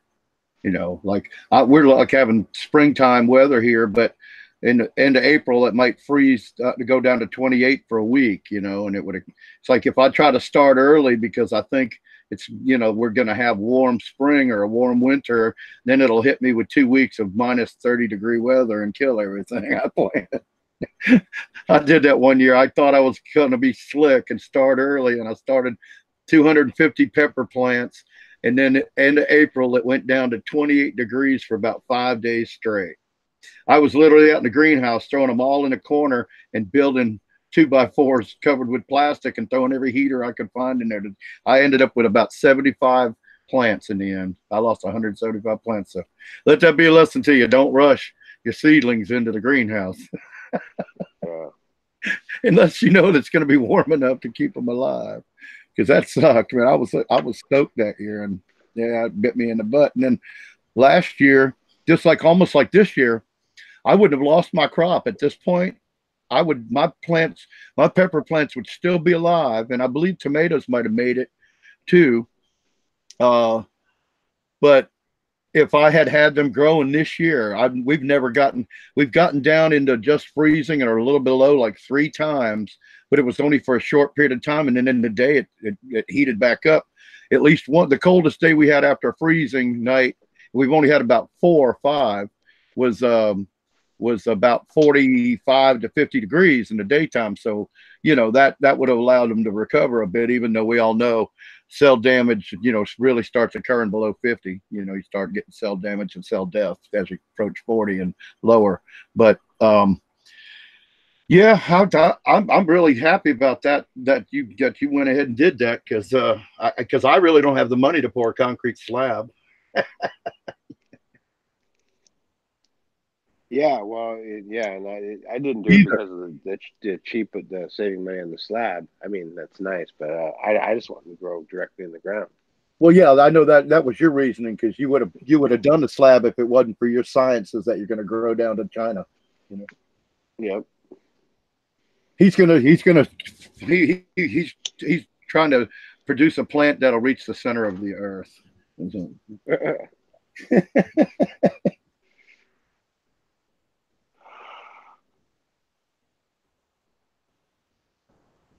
Oh man. So what have you been up to, Marty? We still got Marty here, please. Marty. Oh no, Marty's. Maybe he got switched with a Marty. What have you been up to, Roger?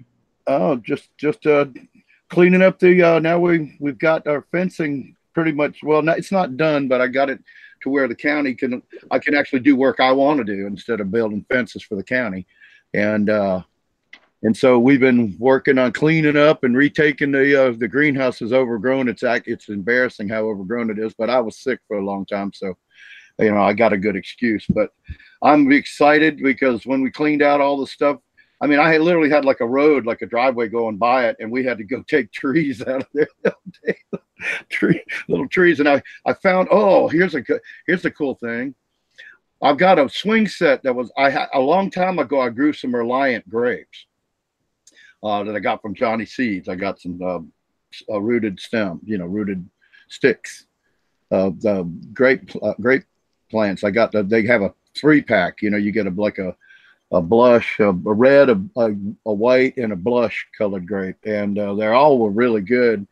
Well, I put them in a bag of, made a bag of perlite with panda plastic, and I just gave them nutrients. I just tagged it into the line off of where I fed all my peppers, and I just stuck like 3 or 4. I cut a little hole and stuck I use sprayers. So I use sprayers that spray water across the top of bags in an area so that the roots grow out this way instead of into a funnel. Like if you put a dripper in, you get a funnel of salt like this, Now, we don't usually talk about salt on this program, but I'm just giving you, it's a conical kind of thing. And you got all this medium with no up at the top with no roots in it. Well, anyway, I took with the sprayers and I kind of just used them as a dripper. I stuck them down inside in the panda. It was like probably made like a 2 foot wide, 2 foot diameter, long bed out of the panda plastic filled with perlite, and just stuck all 3 of the grape plants in there. Well, we went out there the other day, and I'm pulling, and I got all this dried up grapes, and I didn't want to destroy them because I thought they'd been, they come back, but I went ahead and chopped up a bunch that were really dry and I thought weren't going to be coming back. And when I got to the end, I pulled out this big vine that was growing up the side of the greenhouse. It was about 18, 20 feet long, and it was all leaf on the end, and it was definitely was a grapevine, but the grapevine was growing on the other side of the driveway so somehow the grapes had grown and replanted themselves over there, and like, just nature allowed them to grow again. And so that's what I'm happy about. I found at least one grape live with a like the bottom, like that big around, coming out of the ground. So it's right about 20 feet from my well. So it's in the most fertile area, the ground it could possibly be in. And I'm looking forward to some grapes here in the spring, because my grapes are kind of funny the way they grow here. They harvest twice a year for just a few weeks. They just do a quick thing in the spring, and then when it gets hot, they go away. The plant will grow like crazy, but you just don't get a lot of grapes as it gets hot. And then in the fall, I'll get some more yield of it. And I'm not looking for a big yield on that. That was just a pleasure plant, I wanted to grow grapes because I like grapes. I think they're good for you, So anyway, that's what I'm happy about. That's about all going on. We're cleaning up, and I think I have a young mentor. I think I have a guy that's going to come out and help me out, and it's not going to cost me a lot because he wants to learn. And then, I'll give him I'll split my produce with him, as at the end of the year. I told him, you help me. If you help me all the way, I'll pay to get it going because it's my greenhouse. But I said, if you help me consistently, whatever you put into it, you'll get back on the back end to take food to your family, and or you can go down and sell it at the roadside market, and I'll give you half the money for that, So, so I got a real good thing going on with that. I think this year, I think I found somebody. So I've needed that too. I kind of need some help and somebody to talk to. I can't get nothing done. Getting old and lonely sucks when you want to get something done. We got a question from chat. It goes, it's a local fish farm here. How can we help each other? So there's a couple of ways. So first off, they use dead fish. You can make into actually. Josh can tell you about that. FAA. You can make the FAA with dead fish, which is fish amino acid emulsion. Right. And basically, just put all the fish, all the stuff in there that you're going to use, and then cover it with brown sugar, and stir it all around, and let it sit in the cooler for 6 months. That's about it. You add some IMO, like we were talking about, IMO 4, I think, at the end. Josh, want to chime in on that? Sorry, I wasn't listening. On FAA. How to make it? Yeah. It's just fish with equal parts by weight Brown sugar. Yeah. And then you add a little humic acid. I like Dr. Faust's BioAg. Or you could use some from your worm, some of the leachate from your worm bin. And then IMO 4, or if you don't have IMO 4, leaf mold. And then it's important that you want to use a fish. The point is that you want to harvest the nutrients from the bottom of the ocean. So a fish that goes down there, a bluefish is what Master Cho says. And actually, Chris also made a thing on his video. If you really want to, you just look up Chris Trump and you can watch his video on FAA, and that he'll show you. It's really simple. It's super simple. In fact, he used salmon, and he'd eaten all the salmon, and it was nothing but salmon guts and bones and fish heads, pretty much. So if you had some trash cans with lids on them so that they're not stinking up the place, just have them put all their dead fish every week into those, if they have any dead fish or whatever, because any fish farm is going to lose a couple randomly, because when you breed mass amounts of fish, you get some that just have organs that don't develop right, or it was stupid. I wouldn't make FAA out of that. What's that? I wouldn't make an FAA out of that. Sorry. You wouldn't? Sorry. No. In KNF, the idea is specifically to get fish from the bottom of the ocean, because you want to harvest the massive nutrients coming from the ocean. Right, but if that's a resource that they have and they can make something that's decent out of it, it's worth at least trying. Yeah, but why did the fish die? Well, as long half the time too, they just have ones that they're harvesting out or whatever, and maybe I'm just saying, yeah, it depends. But I mean, these are questions that need to be answered, and if the answer is for okay reasons, then yeah. But I would say freeze it, and then freeze, and then when you get of quality fish, you don't want sick or diseased fish. So if they're culling fish for one reason or another, they'd be fine because they're healthy fish. But what he's saying is, don't use sickly fish that might have some kind of problem and not bring you what you want and bring it to your plants. Yeah, exactly. Yeah, because they were using fairly fresh. The salmon he was using was fresh. Sorry, I didn't listen to the whole thing, so I came in a little bit weird. No, you were right on point, I think. No, you're good. So that would be one thing you could do with it. So the other thing you could do is they'll have lots of fish waste from their filtration. What you could do is set up like a grow trough, like maybe a 2x4 or two 2x4s high, maybe a 4x2, and build a little trough, a long trough, maybe 100 foot or 50 foot, and fill it up real shallow, maybe a ½ inch of the sludge all the way across it, and then let it dry out in the sun.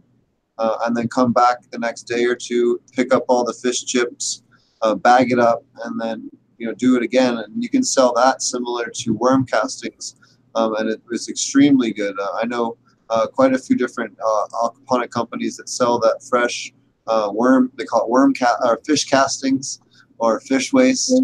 It's great for additives for your soils or composts, especially if you want to add a little bit more nitrogen. It's a great organic way to get it. And can be a really, really good source. You can brew it over time and make really good nutrient mineralized teas out of it, and a whole bunch of really good things. You can add lactobacillus to it and break it down that way and ferment it. You can do all different kinds of things depending on how you want to mineralize it. There's lots of different cool stuff you can do with it. So I was telling you guys that I'm getting 2 110-gallon Vortex cone bottom tanks, and I have 2 pumps here. One is the regenerative blower that is like the fucking race car Porsche. I've got one of those. And this guy is a very large, like low volume I think they call it a linear pump. It doesn't push up. When I plugged it in, I was like, really, that big old thing for that? But what I'm going to be doing with this one is pulling all my fish waste out of my aquaponic system and dumping it into that 110 gallon brewer, and then aerobically stabilizing that fish waste. So it'll stay in that brewer. And then when I need to use it, I'll pull it off the bottom, put it into the other brewer, fill it up with use the regenerative blower on that to brew it out, and then apply it to my garden. Can't believe you got I got a blower just like that, Josh. I use mine to pump up my dual poly. It'll blow air or water. You put that on your dual poly? That's a lot of air for a dual poly. Well, not really. It's just nice. I mean, well, you got. I mean, you can always, you can also. I've always got a valve that I can let pressure off on anything that I build. Depends on how the wind is too. If you got wind or snow, you want a little extra power on it. Yeah, we got a lot of wind too. Yeah, I mean, I want that sucker blown up. I have no problems with mine. Yeah, I just have that little tiny ass thing, little squirrel cage, tiny one. Yeah. Well, a guy gave it to me. So I needed a pump. I needed a pump for the. That's what he actually had one on his, but he had the same greenhouse I had, but he's got the full kit built at 144 feet. So that's a lot of poly to blow up, But yeah, it was kind of neat. It does water or air, and you're right. It's a very expensive pump too, but it was given to me, and I for that because I didn't have something to blow up my poly with, and so I didn't have to buy a squirrel cage or anything like that. I had a squirrel cage. I couldn't get started. They're like, those pumps are like $400 or $500. At the smallest. I think the one I got, he told me was $1,500 to $2,500 for it. Yeah, mine's the small one, the smallest one, and so like the pump that I use to the squirrel cage to blow up my greenhouse, which is 30 by 100, costs like $75, dude. Yeah, that's just it's just a little piece of shit. Yeah. Neat. But that's just funny you pointed that out. Yeah, I got one of them. Yeah, they're badass pumps. That's nice. Yeah. That's a Sweetwater one. I hope mine still works. It's been out there in the greenhouse for 4 years without being run. So I'm just hoping it. I'm excited to see your greenhouse, man. It's 60 degrees. What are you doing? Let's do this. Well, you weren't listening earlier when I was talking about what I was doing, evidently. No, I'm just kidding. We talk. I got a couple brothers that, excuse me, some guys that their father's a local football coach, and they're a good Christian family. And I'm not the best Christian, as most of y'all know. I'm not the strongest Christian person, but these are really good. They've been driving me a little bit. Like I finally found somebody that doesn't live too far away, and they don't mind coming to get me to take me to the store and do things like that. Because I've been having to rely for 2.5 years on my 86-year-old father, and his eyes aren't that great either. And he's kind of, his eyes are deteriorating to the point where he can still drive and get here, but he's getting stressed. And I don't need my 86-year-old father being stressed out for 2 hours of driving. It's an hour from his house to my house. So he's been doing that for 2.5 years, and I'm trying to give him relief. And I found these boys, and they come out and take me to the store and stuff. And at the time I met them, they were all looking for jobs. And 2 of them found really good jobs, but the youngest one still hadn't. But he's the only one that's really interested in gardening. So I kind of got lucky that if I can get this going, the youngest son that I'll give them a shout out to Jordan and Josh. Thank you guys for helping me out. I know you're probably not watching the show, even though I told you about it. But thank you guys. Josh and Jordan and Corey. I'm sorry, Corey. Josh got a job. I hadn't seen Josh in about a month, but Corey and Jordan been coming around helping me out, and we cleaned out all around my like half around my greenhouse the other day. And we're going to be we're taking it back in the next week or so. I'll be ready to clean up my system and everything like that, and figure out how I'm going to add. I think I'm going to do the weirdest thing. I'm going to have an aquaponics bed or 2, and I've got infrastructure in my yard. I've got a place where when they cleared it behind to put the greenhouse up, the guy did a really crappy job of grading. So I've got like, it comes down like this in the middle. I got to get used to this new laptop camera. I can't even see. That's gonna freaking blind. Let me see if I can. So my land, it comes out of the greenhouse, which is level, and then it starts heading downhill, and it probably drops 2 feet in about 40 feet. So I got this like a ditch in the middle of the area so I figured that's where my aquaponics reservoir will go with my fish, in the lowest place. It's because I won't have to excavate as much, and I can put it down there and keep it low, and then put so, and then build up around it, but that's a little ways to go. I don't know if I want it that far away from the actual beds that are in the greenhouse that's grown. So I'm gonna have to look at that. That might be down the road. I might have to do the smaller setup, because I plan on building a concrete reservoir for my fish out of concrete block. That's what I'm going to use. Won't that put too much lime in the system? Well, I'm not going to let them be in concrete. I'm going to line it. Yeah. I'm gonna line it and all. So I'm gonna probably line it, and also I can have real easy. Well, the block will already give you insulation in that there's air pockets. So if you use concrete block, that's why I like that. You can actually use the blocks, the air between the blocks. Once you get the inside warm, the blocks will allow it won't allow the temperature of the water to fluctuate as much. It'll keep it more natural. I mean, it'll keep it more consistent, by doing that. And I more have to worry about heat. So I just have to keep the whole thing out of the sun, that it won't be that hard of a deal. But if everything goes to work, I'm going to be starting. I need to get this cleanup stuff done first, and I'm going to build a pump house around my well pump and I think I'm going to use that for my shop for making like IMOs and lactobacillus and all. I think that's what I'm gonna do. I'm gonna have the water pump over here, so I'll have water from my well right there, and then I'll also be able to have electricity there, and then I can do all my mixing and storage in there, and that's probably gonna. I don't know if I'll do a block building on that or not. It depends. I just have to look at that. I don't know. Block stays pretty cool here in the summer. If you got it if you're not exposing it to like hot, like windows, and it's just a block building and you go inside, it's usually not super hot in there, because the block's insulated. So I'm going to be doing Knf and aquaponics and hydro this year, because I'm going to grow food the way I know. So I got the food that I love, and then I'm going to try to keep my fish alive and see if I can grow any food in that. So we'll just have to see.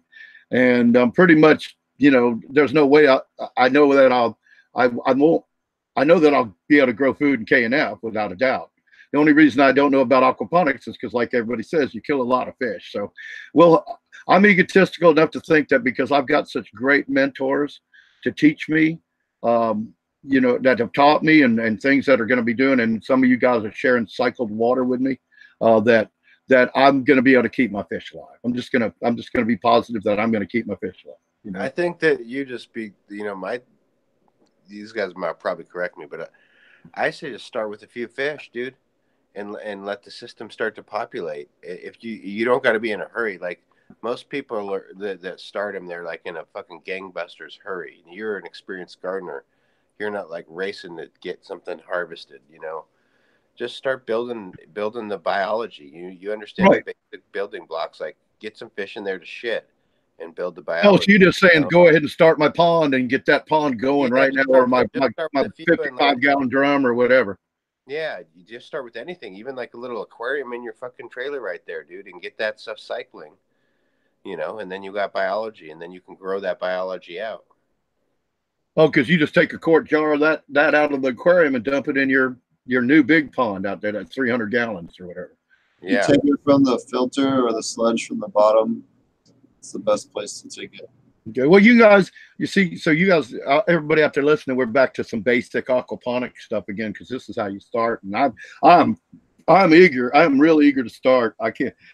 And I've got the vessels. I got two 300-gallon IBC totes. I got a 500-gallon round 500-gallon reservoir, and then I've got several, and I've got available to me 55-gallon drums you know. Yeah, so you probably have everything. You just need a bulkhead fitting and a pump, and you could put a little bin above that 250-gallon tank, run some water through it, and throw a couple fish in there, and it's cycling. It doesn't even have to ebb and flow, to be honest. To get things going, you can just start just by moving that shit through. Agree, Steve? Or, I think that works. Absolutely. Yeah. And then you grow your shit out. Once it's just moving, it's moving. And you can start with goldfish. If you have all that shit, you probably have granite, gravel in your yard somewhere. And so you probably need to go spend $2 on goldfish and $10 on goldfish food. Or koi, it would be a great app. But, if you want to be like super, or go fucking fishing and catch them, that's even better. I don't think you're supposed to do that, but... Yep. So, yeah, so that would be, does that answer the question there? Oh, another question is, how often are you folks feeding with Korean natural farming inputs? I just started at midsummer, and so I did probably 2 or 3 applications. Yep. I know I was doing labs every other week. I don't remember what Marty does. I'm starting to use WCA now. I'm experimenting with that. Still trying to figure out the best way to do liquid IMOs for an aquaponic kind of setting. Working on some stuff with that. I can give you my thoughts on it. Sure, yeah. Go ahead.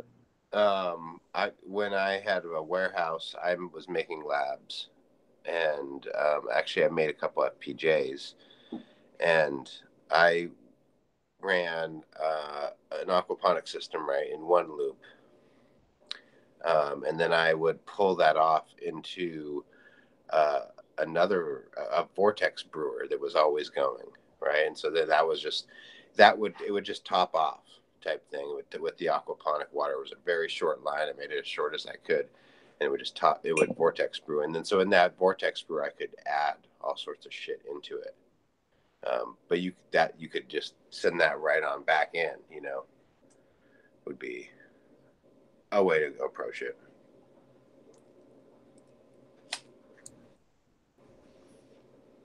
Yeah, I was more trying to experiment with some ways to kind of culture wild IMO as far as aquatic stuff from clean sources.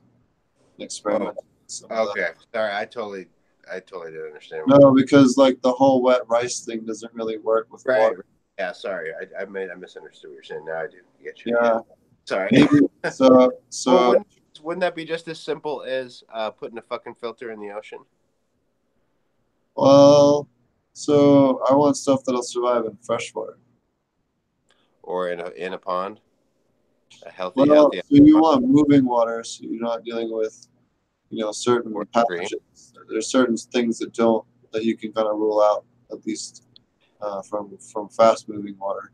Right. You do the same thing. You'd match your environment.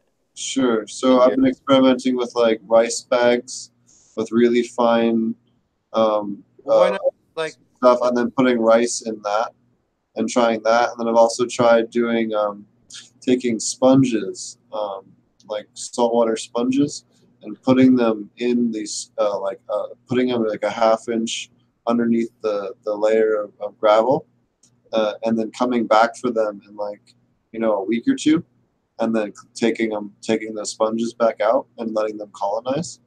But I'm trying to figure out maybe soaking them in a water and molasses solution or water and sugar solution might be better.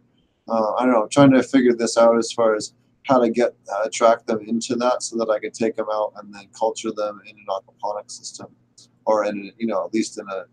You're losing me. Before I put them in there. So the idea would be to get other mineralizing bacteria, or for instance, nitrifying bacteria for a trout system.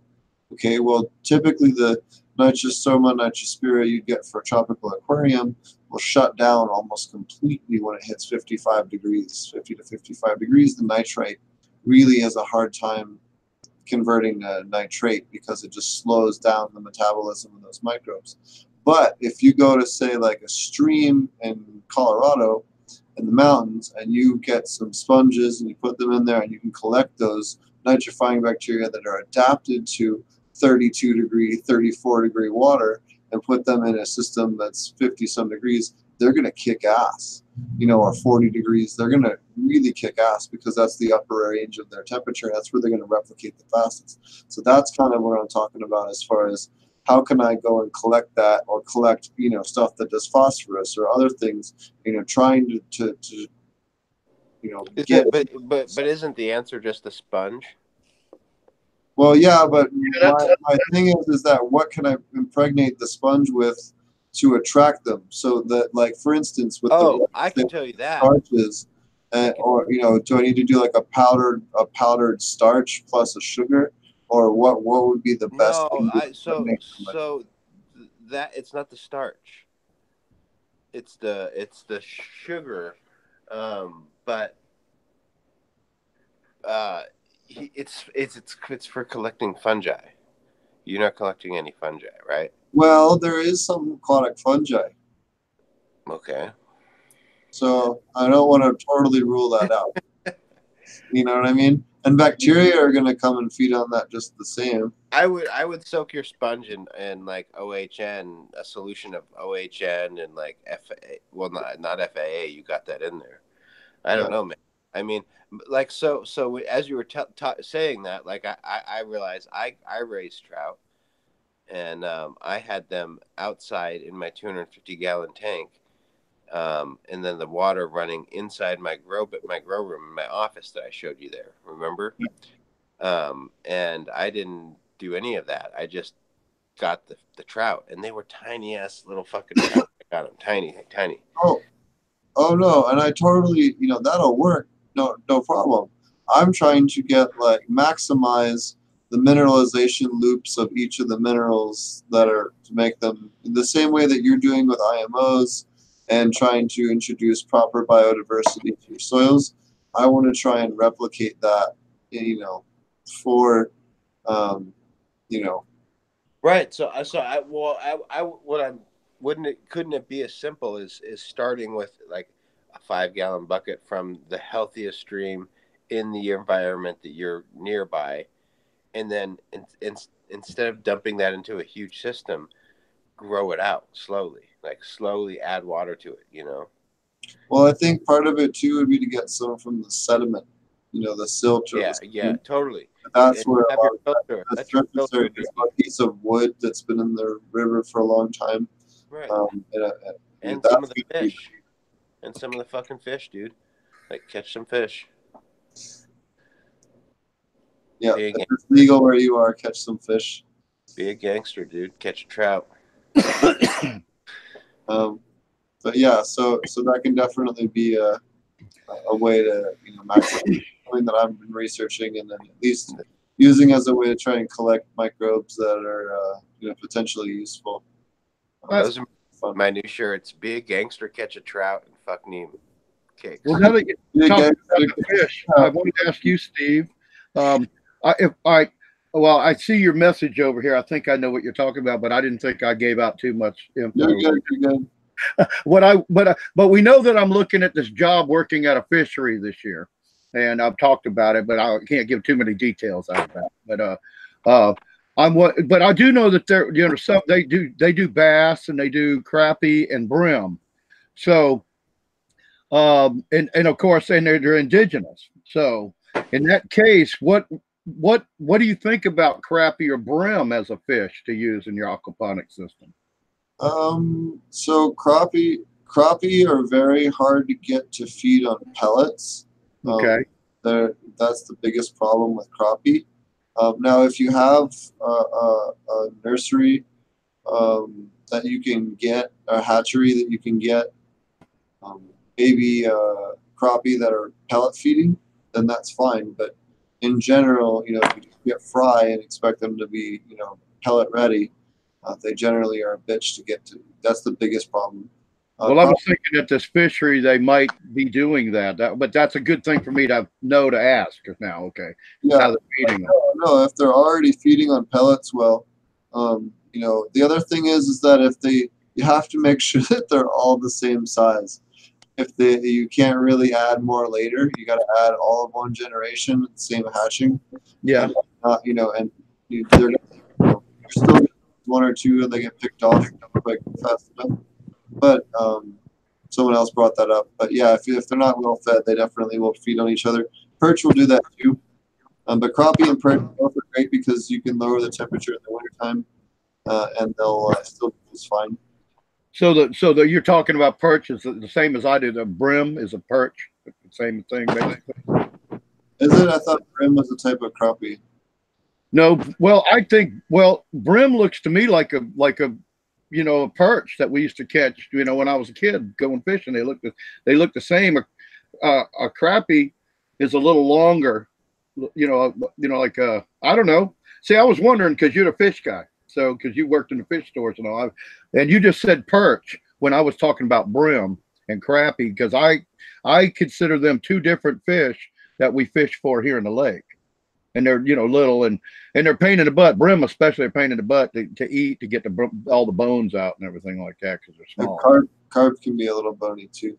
Yeah, no carp, but I'm saying crappie, not carp. Yeah, but carp. Yeah, got a lot of carp around here too. But I'm not looking to eat carp. Carp is to get carp on a bow. Is what? Rod in the front. So you shoot them with a bow and arrow. Oh yeah. I can, yeah, because I tell you what, I tried for. There used to be a place we went to, outside my parents' neighborhood. We had a lot of woods, and then we had a railroad track thing, and we could go down, and we found this lake that was just back there, you know, just this hidden lake back there in the woods, and it had the biggest freaking carp you ever seen. I mean, big, and no matter what you threw in there with a fishing line, you could never get one of them suckers to bite on that line. Now, you're right. You'd have to either gig them or shoot them with a bow and arrow. Use some garlic dough. Garlic dough. Garlic dough, big shrimp, and hot dogs are the three things, and bread balls are the four things that slay them. And the other thing is bread balls with some anise seed.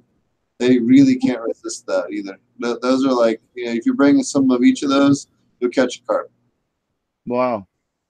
Well, see, they're not considered garlic dough balls. I always bring some of those when I'm fishing freshwater fishing, because if I can't catch shit, you just throw one of those on. At least they'll catch a carp. A good fight, you know. Now, do you eat carp? No, but some places that you're supposed to kill them when you catch them, so you're good garden fertilizer. Yeah. Okay. Yeah, because I mean, well, you can eat them. A lot of people consider them a very good fish if you know how to cook it, kind of thing. But personally, I'm not a big fan of that kind of fish. Good. You really should take them home and keep them alive for 3 or 4 days and let them clean themselves out. That's a good point. Yeah. Yeah. All right. So you like the idea of crappie and brim or perch and stuff like that because you can lower the temperature, you said. Yeah. What does the pH run on those kind of fish? Do you have that off the top of your head? Yeah, they're all just, you know, 6, 7, 6.2 to 7. Okay, so you're still in a very good range to grow. That's an excellent, especially with the dual root zone. You know. Yep. All right. Well, cool. 68. You know, they'll grow real well at 68. What's your plants like? So. Yeah, you can't beat that. Yeah. Because I'd have been in aquaponics had not one of my biggest mentors, you know, when I first started doing moderation on cannabis sites was if you're still alive out there, Xandor, thank you for all you did for me. It worked out real well in the end. If I haven't been able to get a hold of him for a while, but yeah, he kind of turned me off aquaponics, not because he said that you can't grow in it, was because it was too much of a pain in the ass to get the right fish for the pH. But then I did some research and said, I believe, you know, you probably could do that. And then after being on the show for a couple of years, I've found, you know, that there's a whole bunch of fish out there that you can use, and it stays right in the kind of range you need, not necessarily for, say, aquaponics. I mean, for hydroponics, but, you know, for aquaponics and the fact that if we're talking about cannabis, we all know that that plant just adapts to anything, just about. You almost can't. I tell you, I just still don't even understand how people have problems sometimes. So much you have to try to have problems growing pot because it grows. It's so adaptive to its environment, no matter what you do to it. And just for teaching purposes, I've abused the living crap out of plants, and I can't allegedly, and I can't I can't kill them. Oh, PETA, people for the ethical treatment of plants. Yep, but of course, now if you don't water them, they will die. That's one thing they can't adapt to. If you don't water them. But I've seen. Let me just say, rephrase that. I have seen recently a 2-foot high Blue Dream clone in a 1.5-inch Rockwell cube that's 3 months old. And all it was watered and given a little bit of starting fertilizer here and there and watered. I mean, it don't look great, but it's alive and healthy. And if you took it, you could you just plant it down in there, or just cut it off and clone it again, either way. But it stayed. I'm just blown away that I saw this, and I couldn't believe it. It's like this tall, and it was just in one little Rockwell cube, man, with roots coming out, nice big old white roots coming out the bottom. Cool. Yeah, I'm getting excited about growing now. It's getting that. I mean, this warmth we're getting. I know. Where did everybody order their seeds from this spring for their veggies? I haven't ordered veggie seeds in a long time. Okay, could be also for cannabis. No, because I have. So many pounds. I have like 30-40 pounds of seed, lots of veggie seed. It's insane. So I'm still working off stuff that I when I was buying a lot and growing a lot commercially in Minnesota, I'd be buying. I probably have 20 pounds of microgreen seed still. Oh man, I'll have to go through some of your shit next time I'm out there. Yeah. I literally have a whole refrigerator full of vegetable seed. It's crazy. And I used to burn through it. This was just my last order, the last of my orders. Yeah, so I know how that feels. I'll order some tomatoes, and I order those from the company here. Actually, and I've always ordered from a company here in Bellingham area called Uprising. They're heirloom seed. I only buy heirloom seeds. Personally for vegetables, and they're one of my very favorites, so I got to shout them out for sure. And I'm dedicated to Johnny Seeds, which is a family-owned company up in New Hampshire. I believe it's New Hampshire or Maine.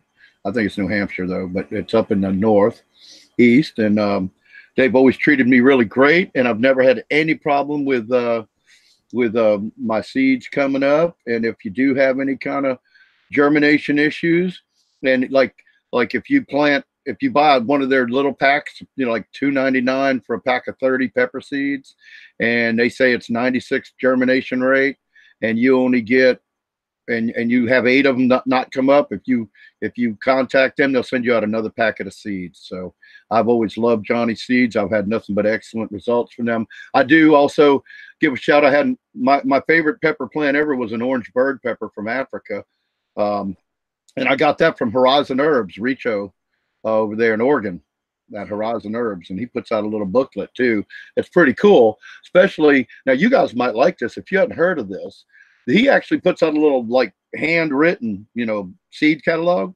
Well, used to anyway. And with the pictures and all, but everything was kind of handwritten and drawings of the plant. So not so much pictures of everything, and he travels around the world and gets different kind of seeds, but he's really into homeopathic and healing and herbs. It's all about healing with the plants. So I think that goes hand in hand with the regenerative farming and all that, and the companion plants, where we're doing this to grow our own fertilizer now. I mean, we're basically growing our own nutrients, I mean, that's what we're all thriving to do. And And so I give a shout out to Horizon Herbs. Any of you guys out there want to check that out? It's a small company in Oregon, and they're real nice people. It's another kind of a family thing. I tend to buy, I mean, not that all seeds, a lot of seed companies were family at one time, but I tend to try to give my business and support companies that are owned by families. Just like Johnny Seeds is kind of like the Green Bay Packers. It's owned entirely by the family that started Johnny Seeds and all the people that work there in the town. You know, and they got this big farm up there, and it's really, really cool. They're a big op too. Do what? They're a big op. They make a lot of stuff. Yeah, they actually do. They make a lot of grow tools too. If you're an outdoor grower, they make things where you can make your own starting cubes. Like you take your own, whatever your choice of medium is, whether it be Pro Mix or like IMO4. You know, I mean, what is it when you mix the dirt and you end up with dirt, right? And you know, at the end, that's IMO4, isn't it, Josh? Sorry, I was going to get my soil blocker. Right. Well, yeah, soil blocker. Yeah, so they make all kind. Yeah, is that from Johnny's? Yeah, dude. I did. Oh, you got one. It's so cool. You don't have to buy peat pellets anymore.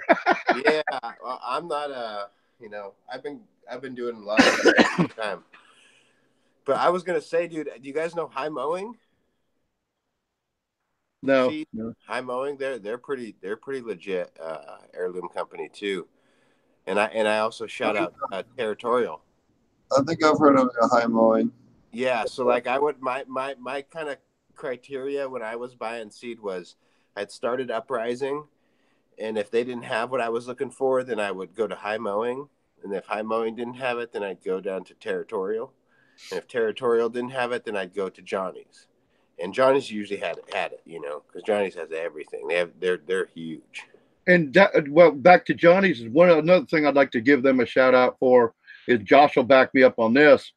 What you can literally go there online and buy your entire everything you want. You might not get exactly like Josh is saying, I want this specific cultivar, you know, but if you want tomatoes or you want some kind of cucumbers or you want anything, heirlooms or anything, they have a closeout section online on their website, and you can literally buy packs of seeds for $1.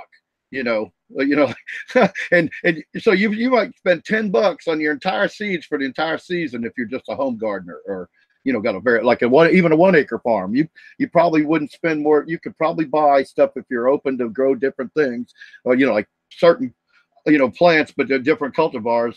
You could literally spend $15 or $20 and grow a lot of food with that $15 or $20 investment. Yeah, they're awesome people. Yeah. I love seeds. You just got me excited. Also, like the other one, I just placed an order larger than I'm willing to admit for rareseeds.com. Oh yeah, what'd you get? A whole bunch of shit. I can pull up some highlights. Hold on. Next time I see you, if you at one point mentioned having access to tobacco. Yeah, I have some tobacco. Yeah, see, I'm interested in that too. That's intriguing to me because I'm in tobacco land, kind of, sort of, you know.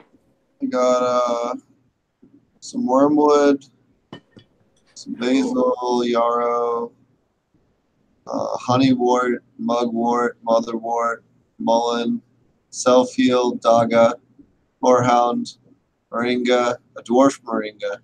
Moringa, you got moringa there, huh? Rare seeds. Chinese spinach.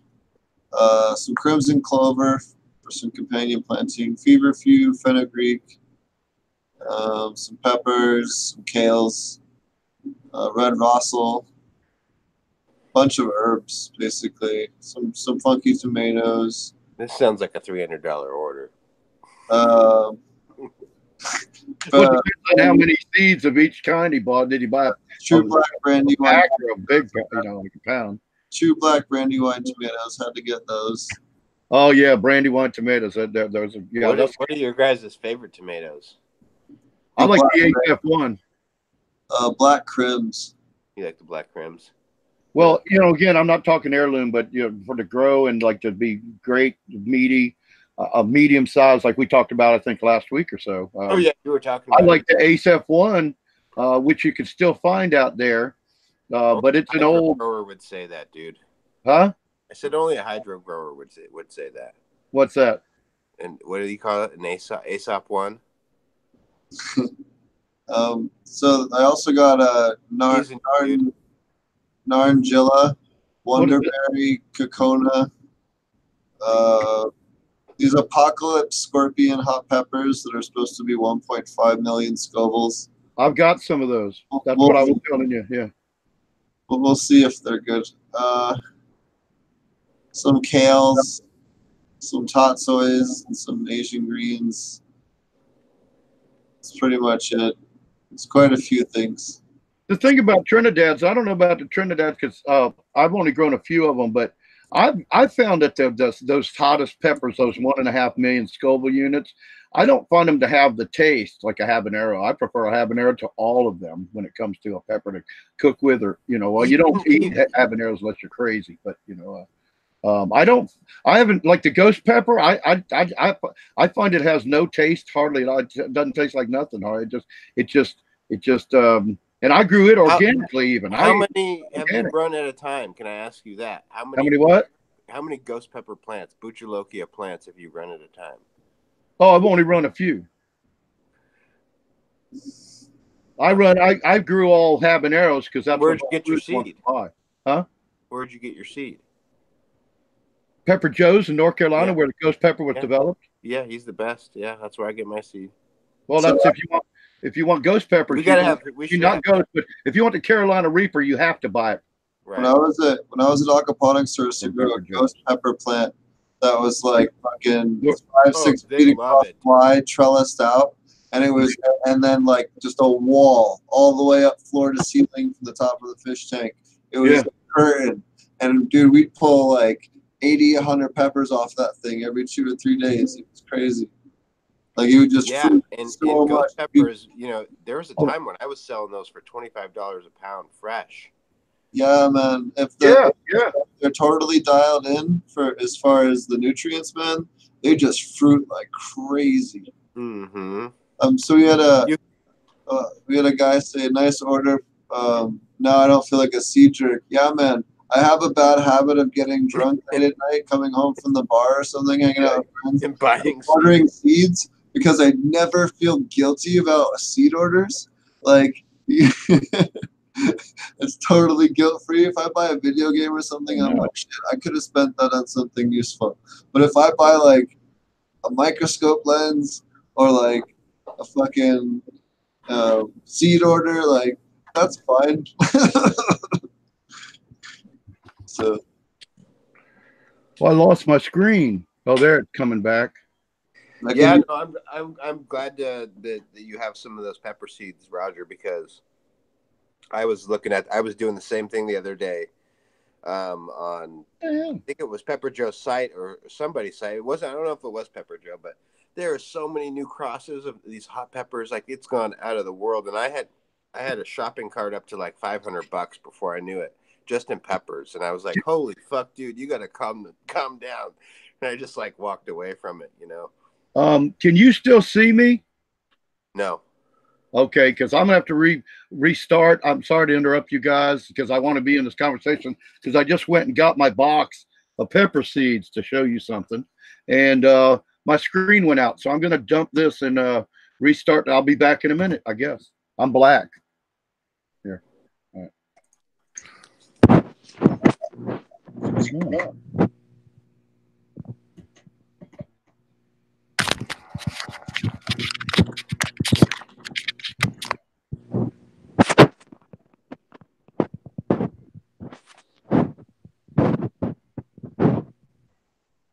What the hell?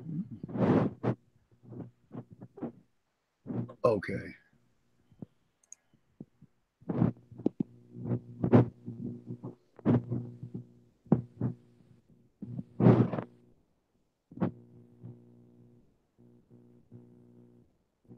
So I've been sorry about that. I realized my mic was muted. I've been sitting here talking to myself. I've been doing a bunch of stuff I can't talk about at the moment, so that'll be a lot of fun. I'll be traveling a lot, and we'll be getting a lot of cool footage. I think we're going to try and do a trip down. I've been talking with a couple of friends We're going to do a trip down to go visit a aquaponic CBD hemp farm.